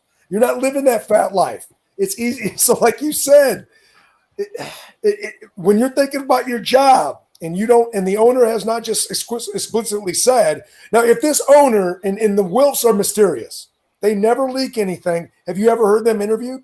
This is not the opposite of Jerry Jones, Dan Snyder, which I actually like. I hire good people and get out of the way. But I don't know if these guys have 5 years. I don't know. Can they afford a 7-win season with a Jefferson and another young player, knowing that you have to go get a different quarterback? I don't think there's any guarantee about that. Mike Zimmer's not getting any younger. His mentality is not to try to go out here and win 8 games and accept another bad year. He thinks perpetually they're one step away, as they were with the Case Keenum year and the Minneapolis Miracle year. I'm not sure the roster says that, but how are you going to tell Harrison Smith we're rebuilding? It's not fair to him. If you're going to do that, you might as well just trade him, let him go try to get a ring somewhere else. The same with maybe a Kendricks in a bar. In many ways, they are in that no man's land of NFL roster building where you're really looking at 9 to 11 wins, maybe a playoff win. Are you a championship team? Probably not. I'm not sure what they're going to do. Yeah, that part gets interesting. That's the Vikings side of things. Let's go from an outsider's perspective looking at the Packers. A lot of discussion about what they could do tomorrow night. When you look at this team right now, you mentioned obviously the quarterback situation is what it is. We know the deal there. When you look at this team, what do you think is the biggest hole on this roster that they should be looking to address over the weekend? I'd take Bateman. I really would. And I'm a little biased. I've watched every snap the guy played at the University of Minnesota. He's a big-bodied guy. I kind of agree with Jake in the sense that his 2020 wasn't as good as 2019. But, I mean, the guy got COVID. The quarterback kind of took a step back. The offense took – everything about that whole program took a step back from their greatest year ever. You put the 2019 tape on, there's some Odell Beckham Jr. skill level there. Ball skills, he'll go up and get it. I think day one, if he's not wide receiver number 1, and obviously you guys got that guy – if he's your number 2, I think you're going to win a lot of one-on-ones on the outside. At the very least, you just stick him out there and say, you're going to be that X guy. Your route tree is going to be somewhat limited. I can think about 4 or 5 plays off of last year that Scantling dropped the ball, those other dudes didn't make the catch. I think Bateman makes that catch. And I do think that puts you over the top. I think you do potentially win that playoff game and get to the Super Bowl. If I were you, I would be thinking wide receiver, another weapon for him. The other kid I like is Tony out of Florida. Little Percy Harvin in him. Not quite as thick. Man, how did I know you were going to come in here and bring up freaking Percy Harvin? That dude still gives me nightmares. Man, sudden speed. You know, I played receiver myself. It's a position I study closely. Tony is a guy, when you're drafting at the portion of the draft where the Packers are, there's 2 ways you can think. Okay, we're just going to take best player available, or we're going to take a chance. Because the player you take there, if you hit a home run with it, it's a low rookie contract for 3 years. You don't have to pay him the next big contract. If you do have to roll onto a Jordan Love, you're giving him a young wide receiver to grow with. To me, there's just a lot of sense for that team to look at a great wide receiver at that position, or potentially a very helpful wide receiver. I think it's been a problem spot for them. Frankly, no one outside of 17 scares you. In fact, there are times I kind of hope he throws it deep to those other guys because I'm not so sure they're going to catch it. And I think that they could probably shore that up. And that part obviously gets interesting. You know, that you were bringing up with Bateman. What I was thinking of is if he goes in the right situation, I'm not saying he's going to have the same kind of year because Justin Jefferson had the best rookie season since a guy named Randy Moss. But no way if you think but if he's paired with, you look at Jamar Chase, he's going to be paired with Tua, somebody that we're not, Tua, maybe Joe Burrow, somebody like that. Not quite sure about those guys. Rashad Bateman in this scenario, we're talking about a guy in a situation to where he's going to be paired with Aaron Rodgers. And you know this as well as anyone else as a receiver yourself. You can be amazing. If your quarterback stinks, your numbers are going to suffer. And that's something to where I think, the Bateman thing has me incredibly excited just because I told Morley this earlier, and that is, to me, there's 3 receivers that have potential to be a wide receiver 1 in this draft class. Devontae Smith, Jamar Chase, and Bateman's the other one. So, I think if he's somebody like you mentioned, you could put him as somebody with Jordan Love to grow with him, or with an aging Aaron Rodgers and Devontae Adams, and you have that weapon group together. On the defensive side of the ball, who are some guys that you think could fit that? Because if Green Bay doesn't go receiver, it feels like they're going to go on defense. So who are some guys you think could fit maybe that need that they have on that side of the ball? Yeah, I don't know. Like in terms of, you guys will definitely know if you're looking at pass rush. The pass rushers in this draft to me are. There's a lot of like Phillips. The concussion thing scares me. I mean, that's a frightening thing, man. You take a chance on that, particularly now. I mean, if this was 20 years ago, I hate to say it this way, they probably play that guy until the rag is run wet and run dry, and that's it. Now with the caution, the first time he shows any kind of symptoms, he's probably not going to be on the field anymore. There's one defensive player that really jumps out to me. Is that linebacker from Kentucky? Is it Davis? That kid, Jamin Davis, absolute playmaker. I was watching them against Tennessee last year. My old man played at Mississippi State, so I tend to watch a lot of the SEC. That dude, every time I watch Kentucky, I went, who is this guy? Look at this guy, sideline to sideline. I think, that's my puppy. He's we had a Mickey, guys. He's taking over the chat here. But I think he's a guy that jumped out to me. I don't know. Outside linebacker. And again, though, late in the first round, that's the type of thing that you might think about. Circling back, though, really fast, there's one wide receiver I think that could be a later pick that could be a big payoff, the Marshall kid from LSU. Oh, yeah. Similar body to Bateman, maybe even a little bit bigger, a little bit thicker. He may not be a 1. Boy, he might be a nice 2. He'd be another guy I'd keep my eye on. A lot of people have him going in that like maybe 3rd or 4th receiver off the board, depending on need. He might be a guy that maybe you try to grab later on if you go in a different direction in the first round. But back to defense, that kid from Kentucky, he's the one out in a draft where I just don't see a lot of defensive guys that made me wow. Horn from South Carolina did a little bit, but he's a guy I could see him being a Pro Bowler like type player down the road. Yeah, I think with Davis, a lot of people were comparing him to kind of like that Darius Leonard type linebacker, like be able to come in and kind of surprise people immediately, because with him, he's only started 12 games at Kentucky. So I think that's the hesitation is, well, what are we getting with this kid? Like, why wasn't he starting earlier? And another guy is like Willie Gay from last year out of Mississippi State, who's kind of the same thing. Like, man, athletic profile, love it. When he's on the field, love it, but sample size is small. I saw Peter King actually had Davis to the Packers at 29, so that's kind of picked up a little bit of steam. I could see no, and one thing, like the thing that we don't really know, guys, and I've always thought about this in all my years of evaluating the draft in football, is how bad does that dude really want to play football versus how bad do they want to get the NFL money and then sort of post. How are they going to react to living in a culture like Green Bay, Wisconsin? You're a dude from the South. Let's be honest, guys. You go to a cold weather place like Minneapolis, which is a little bit more cosmopolitan than Green Bay by far. Yep. It's a culture shock. And so then how are you going to react? How bad do you really, really want it? I know you guys earlier were talking about a guy like Ray Lewis. That was a guy there was never any question about the moment that guy stepped on an NFL field, what he was going to be about. I reflect on my time when I was covering the Kansas City Chiefs with the KC Star. They drafted Jared Allen, who was a 5th-round pick out of Utah State or Idaho State. I'm sorry, Idaho State. Yeah. And would be a long snapper, was a defensive end. His very first NFL training camp practice, he goes against a future Hall of Famer, Willie Roaf. He was whooping him. Whooping him. And guys on the field were making noises like, ooh, what is this about? There's no way you know that through film study, even through the interview process. And particularly when you're drafting, when the Packers are drafting, you're kind of looking for that maybe that home run guy. And if it's a guy like that Davis kid and he turns out to be one, again, the financial layout's just not that bad. You're not really going to have to pay him the big money until 4 years down the road. You talk about the culture it'll do getting Darius Leonard. Boy, does that look good, especially if you did hit on the Jordan Love kid and you're not having to spend big money on the quarterback for another 3 or 4 years.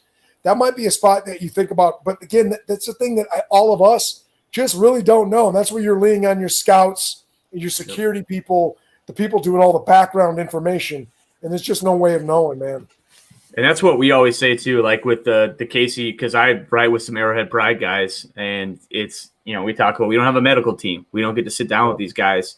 The exposure that we get to these guys is Senior Bowl, Combine, where you get to talk to some of these guys. And like I'm a middle school teacher, and the craziest thing, the realization I've had the last few years of doing this is these guys are kids. They're kids. You talk to them, and I don't envy those guys that have to sit down and try to figure out, like, do you love this? Do you love doing this?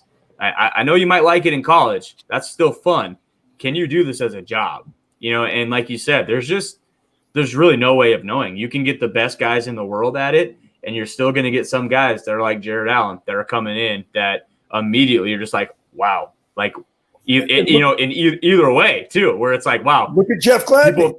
Gladney. That guy might be going to prison. Like that was a prime draft pick the Vikings spent on a really talented guy out of TCU. And that dude went and I don't know what he was thinking. He did what he did. Not only is his career over, he's probably looking at jail time. His life, draft pick.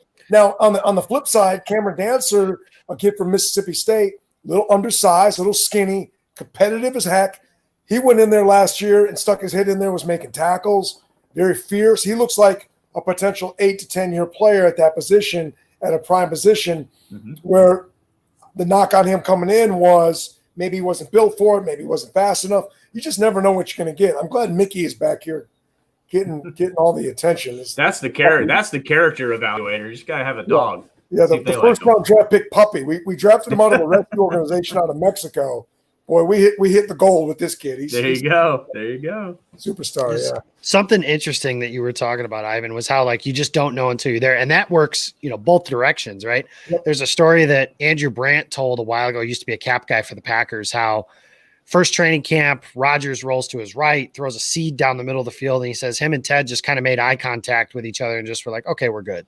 Yep. And then there's another one where Ron Wolf said there was a guy they picked in like the 4th round, and after one practice, they were like, well, shit, he can't play. Like they knew after one practice that the dude wasn't any good, but that's why it's a coin toss. It really is, as many times as we like to think like, oh, this dude's coming in and he's going to start, for every Justin Jefferson, was like 10 dudes like Jalen Reagor who really struggled as rookies. That's a great example. Yep. I mean, at Ole Miss, that guy was, now granted, he had the broken leg, which I don't think he actually ever recovered from.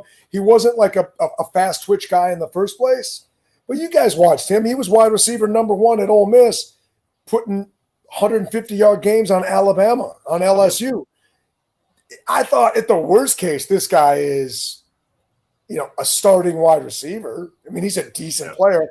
What is to possibly predict that an Adam Thielen, who plays at Mankato State and is undrafted, is a Pro Bowler, franchise was a bum. Yeah. wide receiver, and a guy like Laquan Treadwell, who stars in the SEC, is a bust? That right there illustrates it. You just really don't know, man. And it's a crapshoot. And again, like drafting where the Packers are drafting, I just think that that's a spot maybe where you could take a chance. But obviously, just looking at the organization and where you're set up and how close they were, you got to. To me, I'd get Rodgers another weapon. I'd get him another receiver that he could count on. Watching his body language sometimes last year, he knew he didn't trust those guys. Like he'd throw some balls up and Scantling and the kid. What's the kid with the really awesome name? His brother's at USC. You never knew he was going to catch the ball. Is he going to catch the ball? He's open. Is he going to catch the ball? Rodgers didn't have a lot of faith there. Yeah. I feel like maybe a Bateman makes a lot of sense there because I feel like at the very least he's rock solid, and I just think he would shine with a guy like Rodgers, but it is a crapshoot. He's Ivan Carter. You can follow him on Twitter at IvanCarter9. He joined us early this year for the first game of the season, Green Bay against Minnesota, which Green Bay won, by the way. Just throwing that one in there. But appreciate you stopping. I told you it was going to be a rough year for my boys, man. I knew it. It wasn't as bad as maybe I thought it was going to be, but it wasn't a good year either. So look forward. The Vikings will be on the clock tomorrow night at 14th overall, assuming nothing changes. Thank you, Ivan, and your wonderful dog for joining us. Look at Mickey posing it out. I love it. Rockstar. Ivan, we'll see you again next time. Appreciate you stopping by. Enjoy that San Diego weather. Hey, Skull Vikings, all right? Oh, Jesus.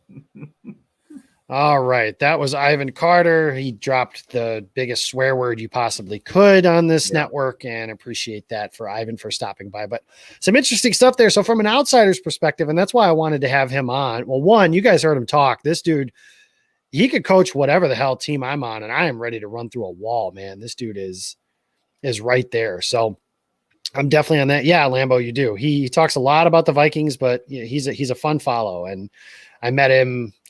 I think we started talking about Percy Harvin, which is one of the guys he was one of those Vikings that just was a thorn in the Packers' side forever and ever. So I enjoyed that. But he said Bateman would be his pick. And obviously he's a fan of the Gophers, but thinks that would be kind of from what I gathered, at least he didn't say this explicitly, but the path to Green Bay improving the most going into 2021. How do you feel about that?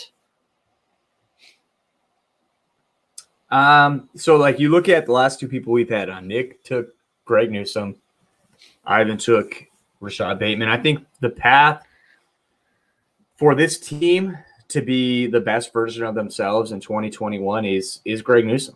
It is. It's the corner. It's a corner opposite from Jair, but I think that's really, really closely followed by a guy like Rashad Bateman. I don't think you can go wrong either way because I think you look at this offense was, and I don't think people realize this offense wasn't just good last year. They were historically good. This was a historically good offense last year. And so what does it look like to throw in a guy like Rashad Bateman? Because I think what Ivan said is 100% right. And as fans, we saw it. There were times that dudes were open, and a lot of that is scheme, right? A lot of that is Matt LaFleur's scheme, getting guys wide open. They just dropped the ball. And Rashad Bateman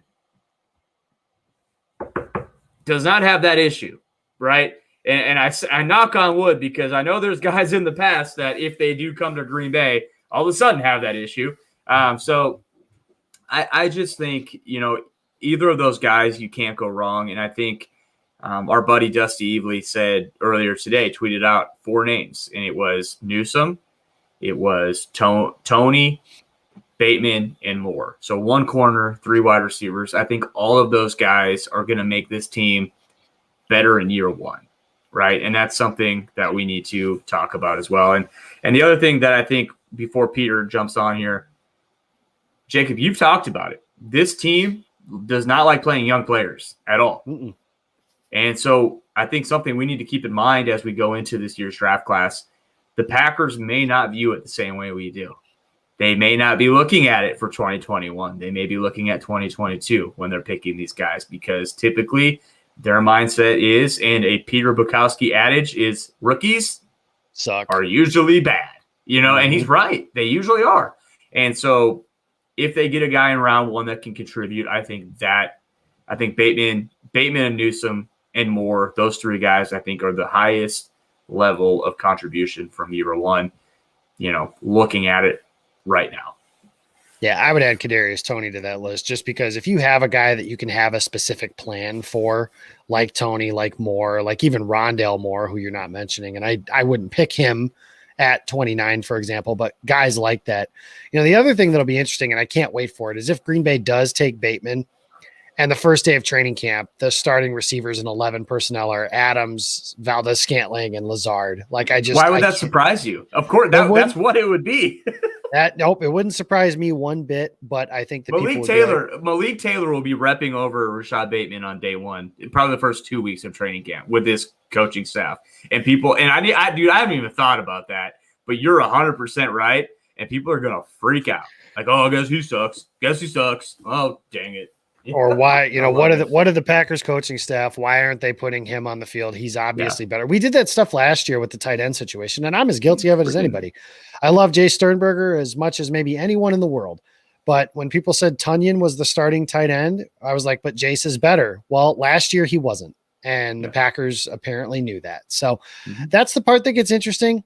I think that the one thing that I think we struggle, especially in the age of Twitter and draft Twitter specifically, is the admission that we just don't know. And there are so many things that it's not as simple as this dude's good and this dude sucks. So Bateman, I think, is a perfect example of that.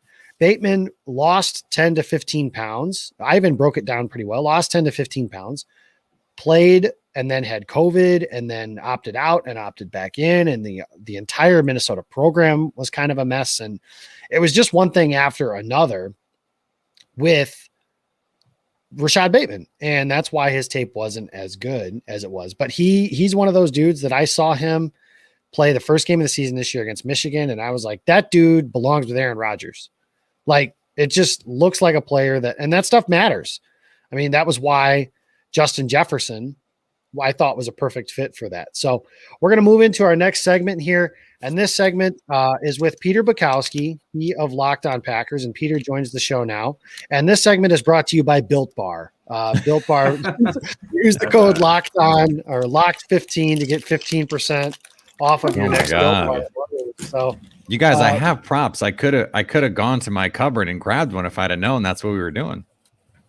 We had to have that as a surprise. So Peter Bukowski joins the show. He of new fatherhood. Let me think. How Theo's got to be pushing a year now, right? Almost, yeah. In May 8th, he'll be a year. May 8th, wow. So about a week, a little over a week. So that's incredible. Congratulations. You've made it a year into fatherhood, and you haven't gained 50 pounds. So that's a win in and of itself. Not 50. It's a number smaller than 50, but larger than 0. I know that for sure. Well, you start eating those Built Bars instead of candy bars, and we are in good shape. So Peter Bukowski, welcome to the show. Obviously, we can find you SB Nation, Packer Reports, the internet's really in general, and then Locked On Packers, of course, the #1 Packers podcast on the internet. So that's a pretty incredible accomplishment.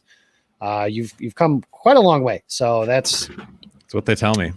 That's what they tell you. So welcome to the show. We were just talking about Rashad Bateman, and the guy before us was Ivan Carter. And he was saying that the biggest impact that somebody could have, and the way that I like that you put things, is what rookie can make the biggest impact to your team over the duration of his rookie contract. So that's where, if Jordan Love is a franchise quarterback starting next season, even though he doesn't play for 2 years, that's the right pick. So who is that guy going in? Because Ivan seemed to think it was Bateman. Nick Vial before him thought it was Greg Newsome. Who do you think is that guy for this Packers team going into this draft? I am going to, in honor of the president speaking, give the political answer, which is I think it could be either of them. I think it's both of them. I think Green Bay, I was on the Packer Report podcast yesterday, and Ross said he feels like this draft is going to have a distinctly upper Midwest feel, because it seems like Rashad Bateman and Greg Newsome are the two guys that they really hope are there. And whether that means moving up, not just there, but moving up. I mean, you and I feel like the three of us have had so many conversations about this over the last few weeks and months. And by the way, I just really appreciate that. I really appreciate our friendship and that it's grown. And I think it's really cool. That's just for us.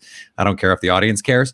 But so Newsome, Farley, if he falls, although it sounds like the Saints are willing to move up to get him. We're getting mixed reports, right, on what his health situation is. In the same breath, Tom Pelissero is saying, the medicals are kind of bad, but teams are going to clear him because he feels okay. And guess what? It's sort of like an off the field red flag, right? If your talent is good enough, we'll look past it. I think Miles Jack didn't get the benefit of the doubt because he was a linebacker. I think Jalen Smith didn't get the benefit of the doubt because he was a linebacker, not one of the 10 best players in the draft before the injury.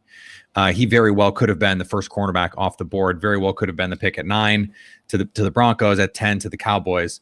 And then you add Bateman, Elijah Moore, if he falls, though I don't think he will, and Kadarius Toney in the mix with Greg Newsome. I think that's your group. And then if one of those stud offensive tackles falls, Tevin Jenkins, I don't think that they're going to pick a nice offensive lineman. I don't think they're going to take the Dylan Radins, Liam Eichenberg, Alex Leatherwoods of the world. I think those are fallback options if the board just goes batshit crazy. Which, look, we've seen batshit crazy things happen before. This is the NFL draft. Weird things last year. Quite literally, it just happened. Now the difference, though, and that's a great point, and I've been thinking about this a lot. When you look at what happened last year and the receivers all going off the board, one of the reasons why it happened is there was not an offensive lineman to be found. The offensive line class last year was cheeks, and the cornerback class last year was not even close to what we're looking at this year. And so the depth of those, and the pass rusher was different. But this quarterback draft is deep. Last year we had 3 nice guys at the top, right? But this is like 5. We could see 6 slide into the first round. There are running backs worth talking about in the first round. So I just think it's more likely Green Bay finds a guy that they like at 29 than last year it was to have all those guys fall to them, even if it still took something literally historical for Green Bay to miss out on taking someone like Brandon Ayuk, who I think they really, really wanted. And what I think is really interesting about that too is how does that affect Goody this year? If he starts getting uncomfortable with, hey, we really want player X, whether that's a corner or a wide receiver, let's just say Newsome and Bateman. Oh, man, these corners are going off the board. Oh, man, these wide receivers are going off the board again. Is he going to be more apt to want to say, you know what, I'm going to get my guy. I'm not leaving the first round of this year's draft class without my guy. I'm not letting this happen 2 years in a row. So let's move up. We have more assets this year. Let's move up. Let's secure the guy that we absolutely want, and let's make it happen. So from his perspective, how do you think that affects him going into year 4? I think you're right in that they have to look at last year and go, hey, we really wanted to take someone at this position and we didn't get the opportunity to. I think I would push back, though, on the idea that they didn't get their guy, because I think they did. Green Bay was really in on Jordan Love. They started doing work on Jordan Love in the fall of last year, not 2020, 2019. And that was without seeing Aaron Rodgers. That was without seeing him not play great, right? I mean, the 2019 Aaron Rodgers season was nowhere near what we saw in 2020. They were already doing work on Jordan Love. And so I think they come out of that draft with a guy that they felt really, really good about. Brian Gutekunst said earlier this week, following your board is one thing, but being willing to go up to someone that you think is special there's always room for that. Well, he's gone up for Jair Alexander. He went up for Darnell Savage, and he went up for Jordan Love. They went at least 2 for 3, right? And so whether or not they go 3 for 3 is sort of moot, to the point that they thought Jordan Love had special traits, and that's why they felt like they needed to move up to get him.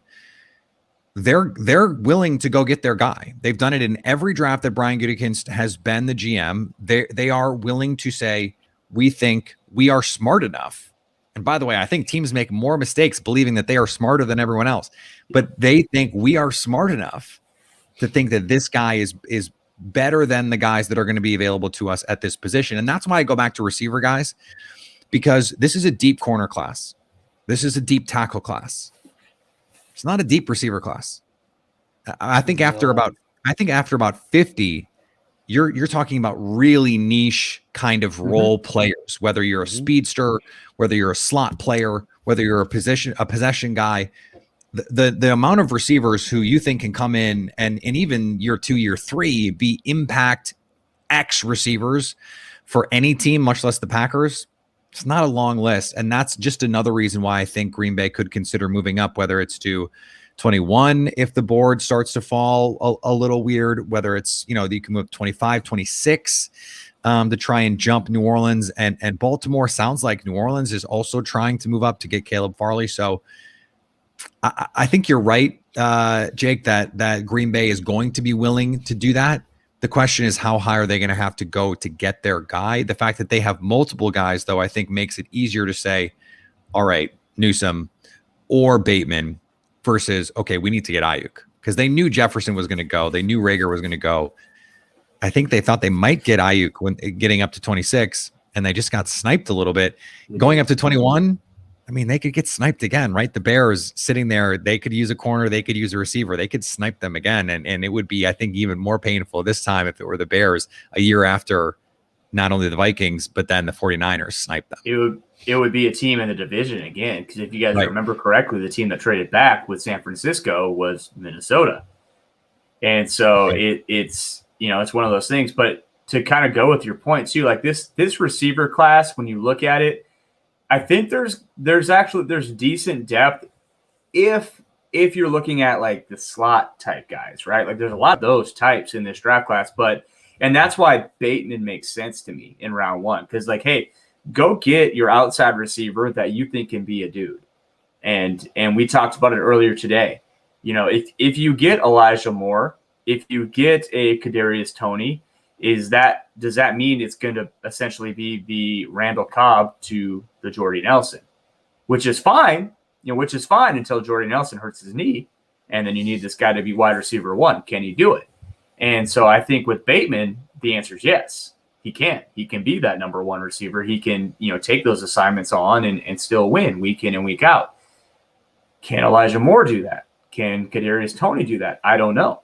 And you look at those guys, those slot type guys that are later on in the draft class. I mean, then you start talking about, Dwayne Eskridge, Jalen Darden, even Marquez Stevenson. Like, I'm just looking at this list of there are so many guys that can come in and kind of be that Tyler Ervin type guy. So would it make more sense for the Packers to just say, hey, if we're all in at wide receiver, give me Rashad Bateman, who we think can be essentially what Devontae Adams is to this offense? Absolutely. And I think even, I had Ben Solak on Locked On Packers last week, and he said the same thing. He said, even if they take Rashad Bateman, getting that jet guy later in the draft is still a really important thing for this team. They need that run after catch guy. Ben Fennell has been vocal saying, I don't care about the Rashad Bateman type. Get me the Kadarius Toney type.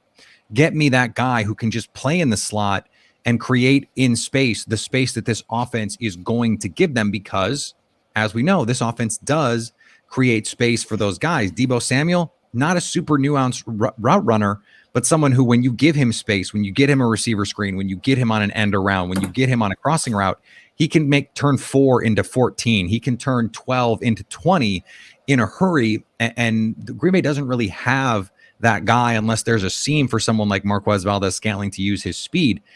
Crossing routes are even in that scenario really not his forte. It takes him a little bit to get up to speed. So is there a guy that they could take who covers both of those spots? I don't think so. So if you can't get Bateman, then I think you pivot to Newsome. I think you pivot to Farley. And then I think you're looking at, staying at 29. Is Kadarius Toney going to be there? I'm really interested to see what happens with Terrace Marshall, because you guys know I'm a big Terrace Marshall guy. I think he can be a real X receiver. I think he can play some big slot. He's not a jet guy, but the athletic ability that he has, he's 20 years old. I mean, he was out there 2 years ago with Jamar Chase and Justin Jefferson getting targets in that crazy offense as a teenager in the SEC. The upside there, I think, is real. If Green Bay wanted to trade back from 29, if the board just goes, again, batshit, I think moving back and getting someone like that, now you're really finding value there, because I think he's a top 25 type player in this draft, maybe top 20-ish guy. And if the knee is, look, they're conservative, right, with these injuries. But if well, Martellus Bennett has his thoughts on this. But if they think, okay, he has a knee issue that might, require a scope or something like that, like that stuff doesn't really scare me that much, unless they think he's at some high risk to tear his ACL or something. And unless I'm wrong, we don't have the medicine yet for that. I mean, they're working on it, but I just don't know what they could have found that, okay, maybe he needs some rehab, or he needs a scope, or he needs, he's got a meniscus or something. That's fixable. Green Bay can't be looking at this as just year one. The upside of someone like that, I think, could be really tantalizing. Yeah, and you look at, I was gonna say, you look at outside receivers after Bateman, it's Marshall. Like that's the guy, like, who has all the physical tools. And the only thing I can think of with the knee, and this is completely speculating. I have no idea. So I want to speculate. I have no idea about medicals. But the only thing that I think scares teams with knees it's got to be, is it like the microfracture type stuff where they say, hey, okay, so that is a big issue. That could be a ticking time bomb, because if it's anything else, like someone like Marshall needs to be that 4-3 kind of guy, or, because he doesn't have the polish yet. Right. And so, because like if it's an ACL, you're like, well, okay, we'll deal with that when it gets here, fix him up, and he'll be fine. But so it's just, this is kind of a peek inside the DMs too, guys. This is kind of the stuff we throw at each other all day long. But sorry, Jacob, I cut you off. What were you going to say? Oh, you're totally fine. I was going to move into actually the next topic, but then you led into another good question. So we were talking about potentials we've talked about this theme kind of all night for number one receivers. And for me, if I'm using a pick on a receiver in the first round, Javon Walker, the last one that Green Bay took 20 years ago almost, had the potential to be a number one receiver and was a number one receiver in Green Bay. Last year they were looking at guys like Jefferson and Ayuk. I think those were guys they thought could be number one receivers in that time. This year, to me, there's three guys I think that can be number one receivers, and that's Devontae Smith, Jamar Chase, and Rashad Bateman. Is there anybody else that you think falls in that category? And are you okay spending a first round pick on somebody like, for example, Kadarius Toney, Elijah Moore, that, like Morley just kind of mentioned, is more Randall Cobb-ish in the fact that he's a good number two, but should never be your number one? So there's two names for me. I think Elijah Moore could be. Now, is he ever going to be, Antonio Brown? Probably not. But could he be prime Brandon Cooks? Could he be 1,000-yard receiver who is sort of the touchstone for your offense, the way that he was for the Saints, for example? I think he could. And I think for Green Bay, he's someone who could play that sort of gadget role early and then develop into, Randall Cobb plus, really. I mean, I think he could be better than Randall Cobb. And then Marshall is another one. I think Marshall has the potential to be a really, really good receiver. Number one is tough just because it's hard to predict anyone being a number one. But if you give a first round grade, and I was just looking at this earlier when I was writing for Packer Report, like if you look at I even have it up, first round grade for NFL.com. So Lance Zierlein uses this, Daniel Jeremiah uses this, defined as talented prospect with above average physical and positional traits in almost all areas. He's a likely rookie starter with expectations of becoming a good NFL starter who ranks in the top 10 at his position. You don't have to be a top 5 guy. You don't have to be Keenan Allen. Now, I think Rashad Bateman could be Keenan Allen. I think Rashad Bateman could be Devontae Adams.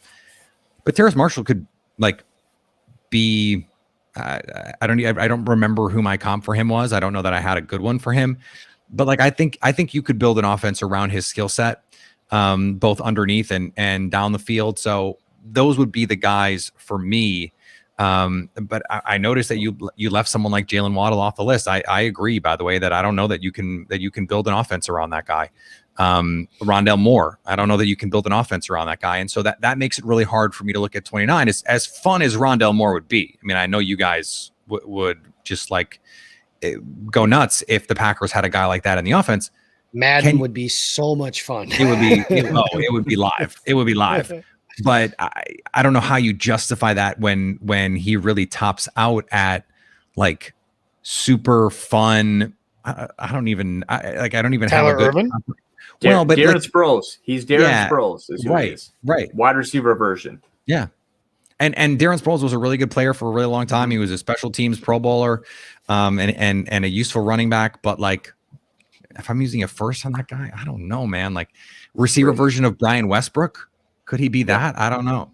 Which Westbrook was awesome. I mean, the Eagles, that he was their best offensive player for what felt like a decade. It feels like this show has been dedicated to my dad somehow. We spent a shit ton of time talking about the Eagles, but kudos for that one. Yeah, fly, Eagles, fly, man. The only Super Bowl I will ever be at, the Eagles beat the Patriots. So thank you, God, for Nick Foles, I guess, is the way that I'll look at that. But the question I have off of that is then, let's say Bateman's gone and they go, the cornerback, the offensive tackle, the quarterback, whatever FUBAR pick that they end up with.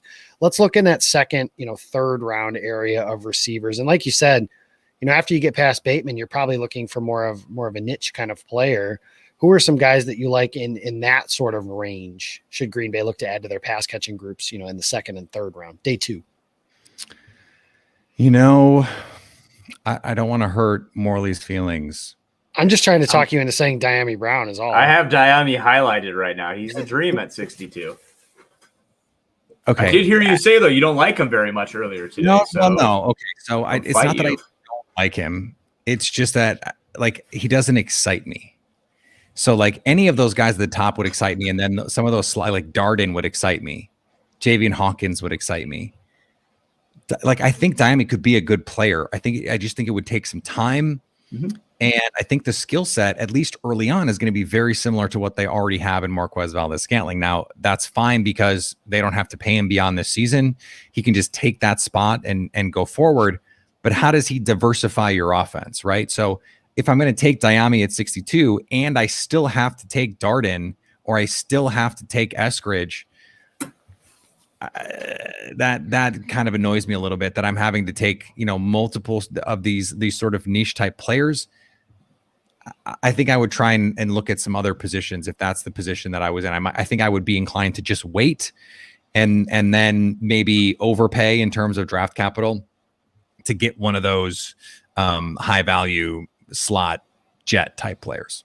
Amari Rodgers, Jalen Darden, that sort of group kind of thing. Okay, yeah, that's it. So it sounds to me like if Green Bay is going to add to their pass catching group in a significant way for someone that could be, a legitimate running mate, you're not going to find receiver 2 with someone like those niche players, Rondell Moore and Jalen Darden, and guys like that are useful. I'm not saying they're not, but I think it's the same thing as last year where the Packers, like we're kind of saying it now, we didn't necessarily agree with the Packers at the time, but there's a line, right, where it's like, okay, after this, there's really no point in adding a receiver that early, unless like there is a world that exists where Kadarius Toney is the best player left on the Packers board, but I think that board is a very interesting one to look at it that way. So it sounds to me like it's basically grab one early, or just wait and grab a bunch of like gadget day 2, 3-ish types. Cause you're not going to like Nico Collins in the 4th round.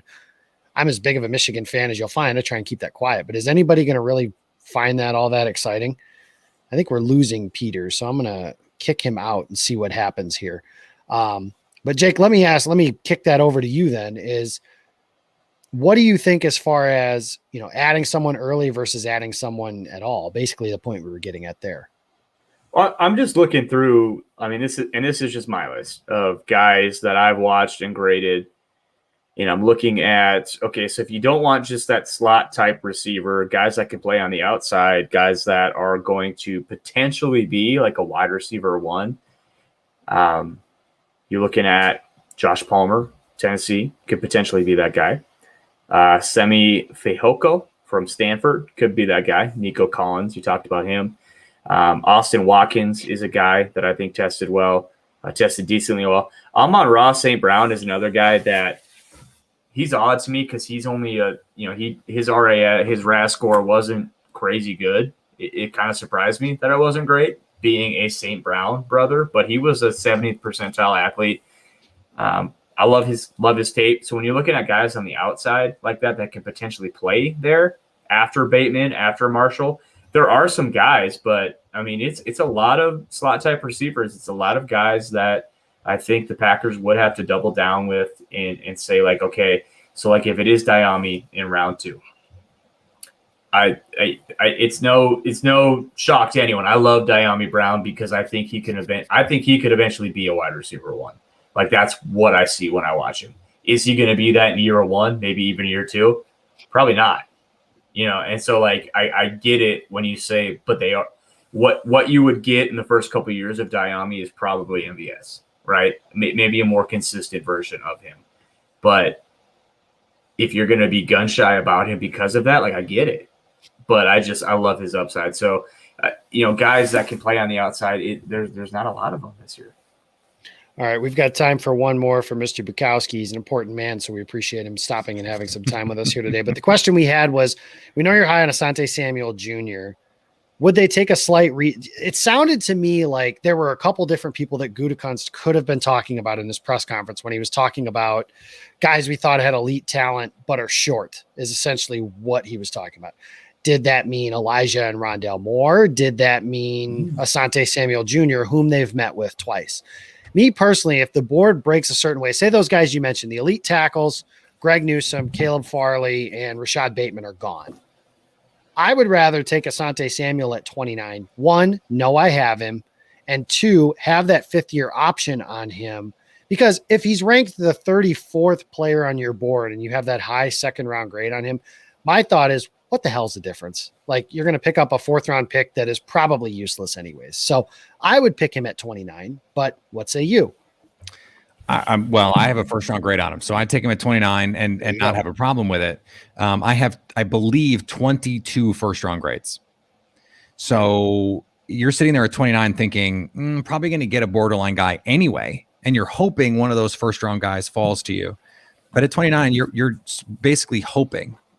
And what you're also hoping for is that one of those guys that you have a top 10 grade on, that you have a top 15 grade on, is sitting there at 19, at 20, at 21, and then maybe you can move up a little bit to get that guy, and that's the value. But you're right. If the board goes crazy, like at 16, the Cardinals take Greg Newsome, and then at 17, the Raiders take Bateman, let's just say, right?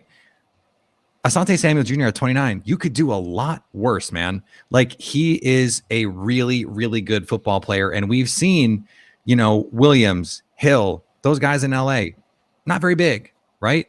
And so you can make it work. And Chris Harris in the slot in Denver, not very big. Now, I think you're typecasting Asante Samuel Jr. by saying he's a slot because he's small. No, he's not. Did you watch him play? And Morley's going to like this one.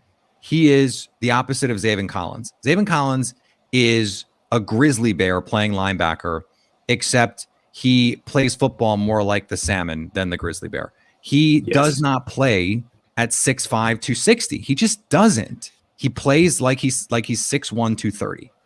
Asante Samuel is 5'10", $185, and he plays like he's 6'1", 200. He plays physical. He plays tough. He plays with a swagger. And he he's really good. He's really good. And I think is a perfect fit in this offense. And so when I put together the hot list for Acme Packing Company, he's on it, even though he has that 6.42 RAS or whatever it is, because the scheme fit is so good. I think he is their breaking in case of emergency player. I think Leatherwood falls in that category as well. I think Radens falls in that category. I think Cosme falls in that category. I think Tony falls in that category. I think they're the second tier of guys. I think they'd really like Bateman. They'd really like Newsom. And then there is this like, okay, Elijah Moore, we love, but he's 5'9". And he's 5'9", 178. Like he's small. Tiny.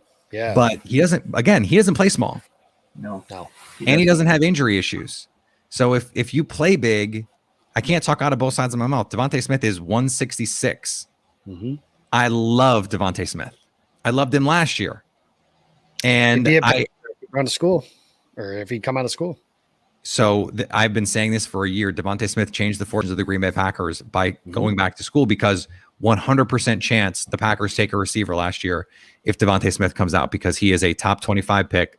Ayuk either goes or the Packers get a chance to take Devontae Smith. And look how that could have turned out if that had indeed been the case. So I still think Green Bay is going to be in position to take a really good player. And I think, bringing it back full circle to Jake's first question, I think they're going to be willing to move up. I think the most likely scenario is they're going to go up to secure their guy because they believe they are 1 or 2 players away. And this is a quality, not quantity draft. You have 10 picks. They don't have 10 roster spots. So who gives a shit what you do on day 3? Move up. If you have to use those fourths to move up, if you have to thirds and swap fourths, that was Morley's recommendation. That's fine. That works for me. Yeah, I'm with you there. And I wish that something that you mentioned, the difference between Gutekunst and Thompson is Thompson was it's always better to have more bites at the apple, more swings at the plate, whatever analogy you want to use. Goody is basically saying, no, this is my dude. I don't give a shit about 2 4th-round picks. I want Darnell Savage. Mm-hmm. I don't care about that other 4th-round pick. I want Jordan Love, and I want to make that happen. Now, whether or not that works remains to be seen. He's Peter Bukowski. You can find him Locked on Packers. Peter, there's a show tomorrow morning, right? There is a show tomorrow morning, yeah. And then a live stream on Friday that'll be the Friday podcast. Is that you'll have a Friday live on Periscope? Is that right? So we'll have a Thursday morning show and a Thursday night live on Twitter after the first round. And then Friday night will be a live only on Twitter. No podcast form, just the video. So you'll have to tune in and check us out after rounds 2 and 3. All right. So you can catch him there on that. You can find him SB Nation for Acme Packing Company. And of course, colleagues with me and Morley over at Packer Report and really anywhere you find Packers, and you might catch him on a show here every once in a while. Peter, tend to your beautiful wife and your beautiful son. We appreciate you for stopping by and look forward to chatting with you again. Thanks, guys. Appreciate you. That's Peter Bukowski, again, of Packer Report, SB Nation, and Locked on Packers. So, Jake Morley, we are 2 hours into this show, and we are nearing the end of our time here. But I did want to say, if anybody has any questions, we will be sure to answer those as much as we can. If you want to throw those in real quick, we'll try and answer those. So I ask you tomorrow, Jake, who's the guy? Are we gonna? You know what? Let's make this kind of fun, Jacob. Let's make this fun. Okay. I'd like I'm all for making it I fun. got this Built Bar right in front of me. And they are, for the record, this isn't an ad. No, they're not giving us any money. They really are good. Like, they're what delicious. They say about them is correct. But let's make this fun. Okay. So what we do over at Arrowhead Pride every year for the Chiefs draft, we call it the Chiefs Draft.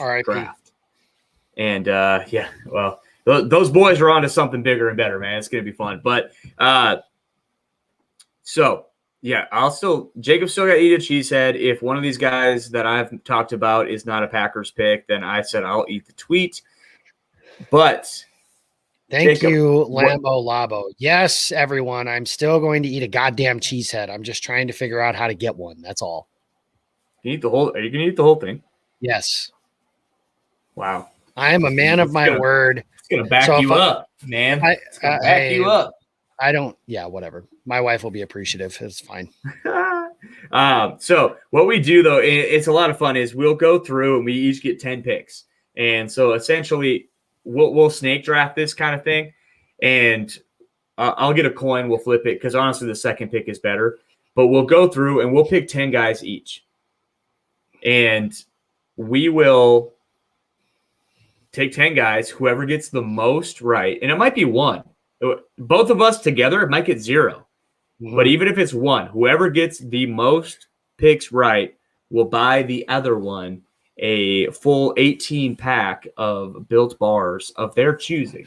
Are you in on this wager, Mr. Westendorf? I am in, and I can promise you, had we done this last year, I would have gotten one, and it would have been John Runyon, and that's it. And you might have picked him before I did. That would have been the only one. Oh, I think I would have gotten Jordan Love right last year, so we would have No been tied at freaking one. way. No way. Oh yeah, baby! I called that thing in September. I knew it was Yeah, gonna but the happen. night before the draft, there's no way. Probably not. You're probably Yeah. right. Okay. So we'll flip. Okay, so I've got this up right now in front of me. And I've got a coin somewhere, I'm sure, in a desk. Okay, I don't. This is great. This is high quality radio. This is You know great what, Morley? live. Oh, dude, nice. I've got some Costa Rican. Nope, I've got it. Costa Rican Hold coins. up. I've got it. Forget that because we're not going to do that. Nick Schmitz, everybody, welcome the producer, Nick Schmitz, into the building. Oh, perfect. Nick. Perfect. Pick a number in your head between 1 and 10. Do you got it? Yes. Okay, Morley, I'll let you pick the first number. 5. And I'll say 3. And so are we just going to who's closer? Yes. Okay. Jacob Morley wins this. Okay. Was it? What was your number? 7. I was going to pick that and then decided 3. So that was stupid of me. Everybody say goodbye to Nick. Man, So Jake, but you this can is go tough. first or second. This is tough though now because in a snake draft, I would want the second pick because then I can get 2 and 3. But I'm also really confident in the fact that I'm pretty positive who you're going to pick at 1, and that's who I would pick at 1 as well. Mm-hmm. We talked. So I'm about going to give you 1. I'm going to give you 1, and I'm going to bank on these later round draft picks. I mean, Okay, I'm going to So- pick. Yep, my first pick for who Bateman. they'll draft is Rashad Bateman. Yeah. All right, so I'm going to take Elijah Moore.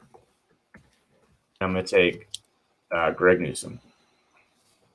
You're up. I will take Caleb Farley. Okay, you go again. Oh, I go again. Dylan Radins. All right, I'm going to go with Kadarius Toney. So you had Elijah Moore, and then I'm writing these down because we'll totally forget these next week. Oh, I'm writing them down. I'm typing them in right now too. Oh, okay, perfect. Okay. Let's see. So I went with Kadarius Toney, and now I'm going to go with Joseph Osai. Okay. You get 2 picks though. Yep, I'll take Milton Williams. And I will take Quinn Miners. Ooh, Come on, my dad is Owen Reese. I wasn't going to let that not happen. sure. Good point. All right, I'm gonna go ahead and take Ifatu Melifanu. I'm just gonna write in Melly, and we know what that means because I can't spell that. And then I'm gonna take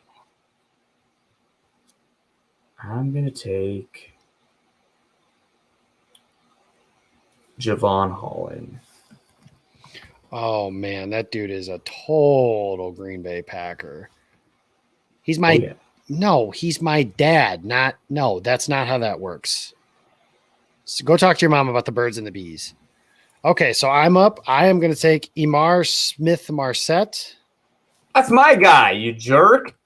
Sorry, you didn't pick him. Okay, And I'm going to take Divine Diablo.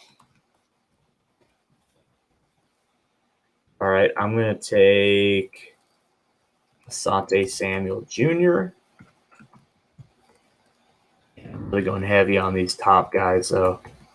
And I'm going to take Gillespie from Missouri. Okay, I'll take Alex Leatherwood. Ooh, and I'll take Boogie Basham. Ooh, so you're going all in on these top picks, huh? I'm thinking if I hit one of those, then that's probably more likely than. I mean, I have some mid guys, Miners, Williams, Marcel. If you hit one, you're gonna win. That's how this usually works. So I got 1, 2, 3, 4, 5, 6, 7, 8. So these are my last 2 picks. Okay. I'm going to go with Nico Collins. You're totally going to hit that one. That dude smells like a Green Bay Packer. I know. He really does. But what do we know? Nothing. That's true. And I'm going to take Brady Christensen. I'm surprised he lasted this long. All right. It makes too much sense. So your last pick here. Yep. I'm trying to think if there's anything that I've missed that I want to make sure that I get to. I'll take Javian Hawkins. I'll take another one of those mid-round guys because, like you said, I hope that's the pick and what wins it for you. All right. That would be hilarious. So for everybody, my list: Rashad Bateman, Caleb Farley, Dylan Radins, Milton Williams, Quinn Miners, Amir Smith-Marset, Divine Diablo, Alex Leatherwood, Boogie Basham, and Javion Hawkins. In my list, I got Elijah Moore, Greg Newsome, Kadarius Toney, Joseph Asai, Meli Ilafanwu, Javon Holland, Asante Samuel Jr., Tyler Gillespie, Nico Collins, Brady Christensen.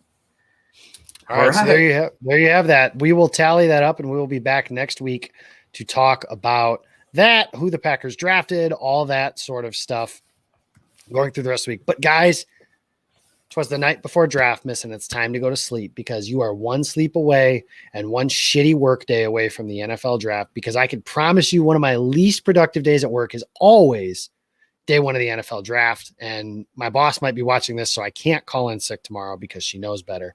But thank you guys for everybody that has been willing to sit through this and listen with us. Thank you to our guests, Paul Brettel, Nick Vial, Ivan Carter, Peter Bukowski, and all of our guests that we've had throughout this entire season.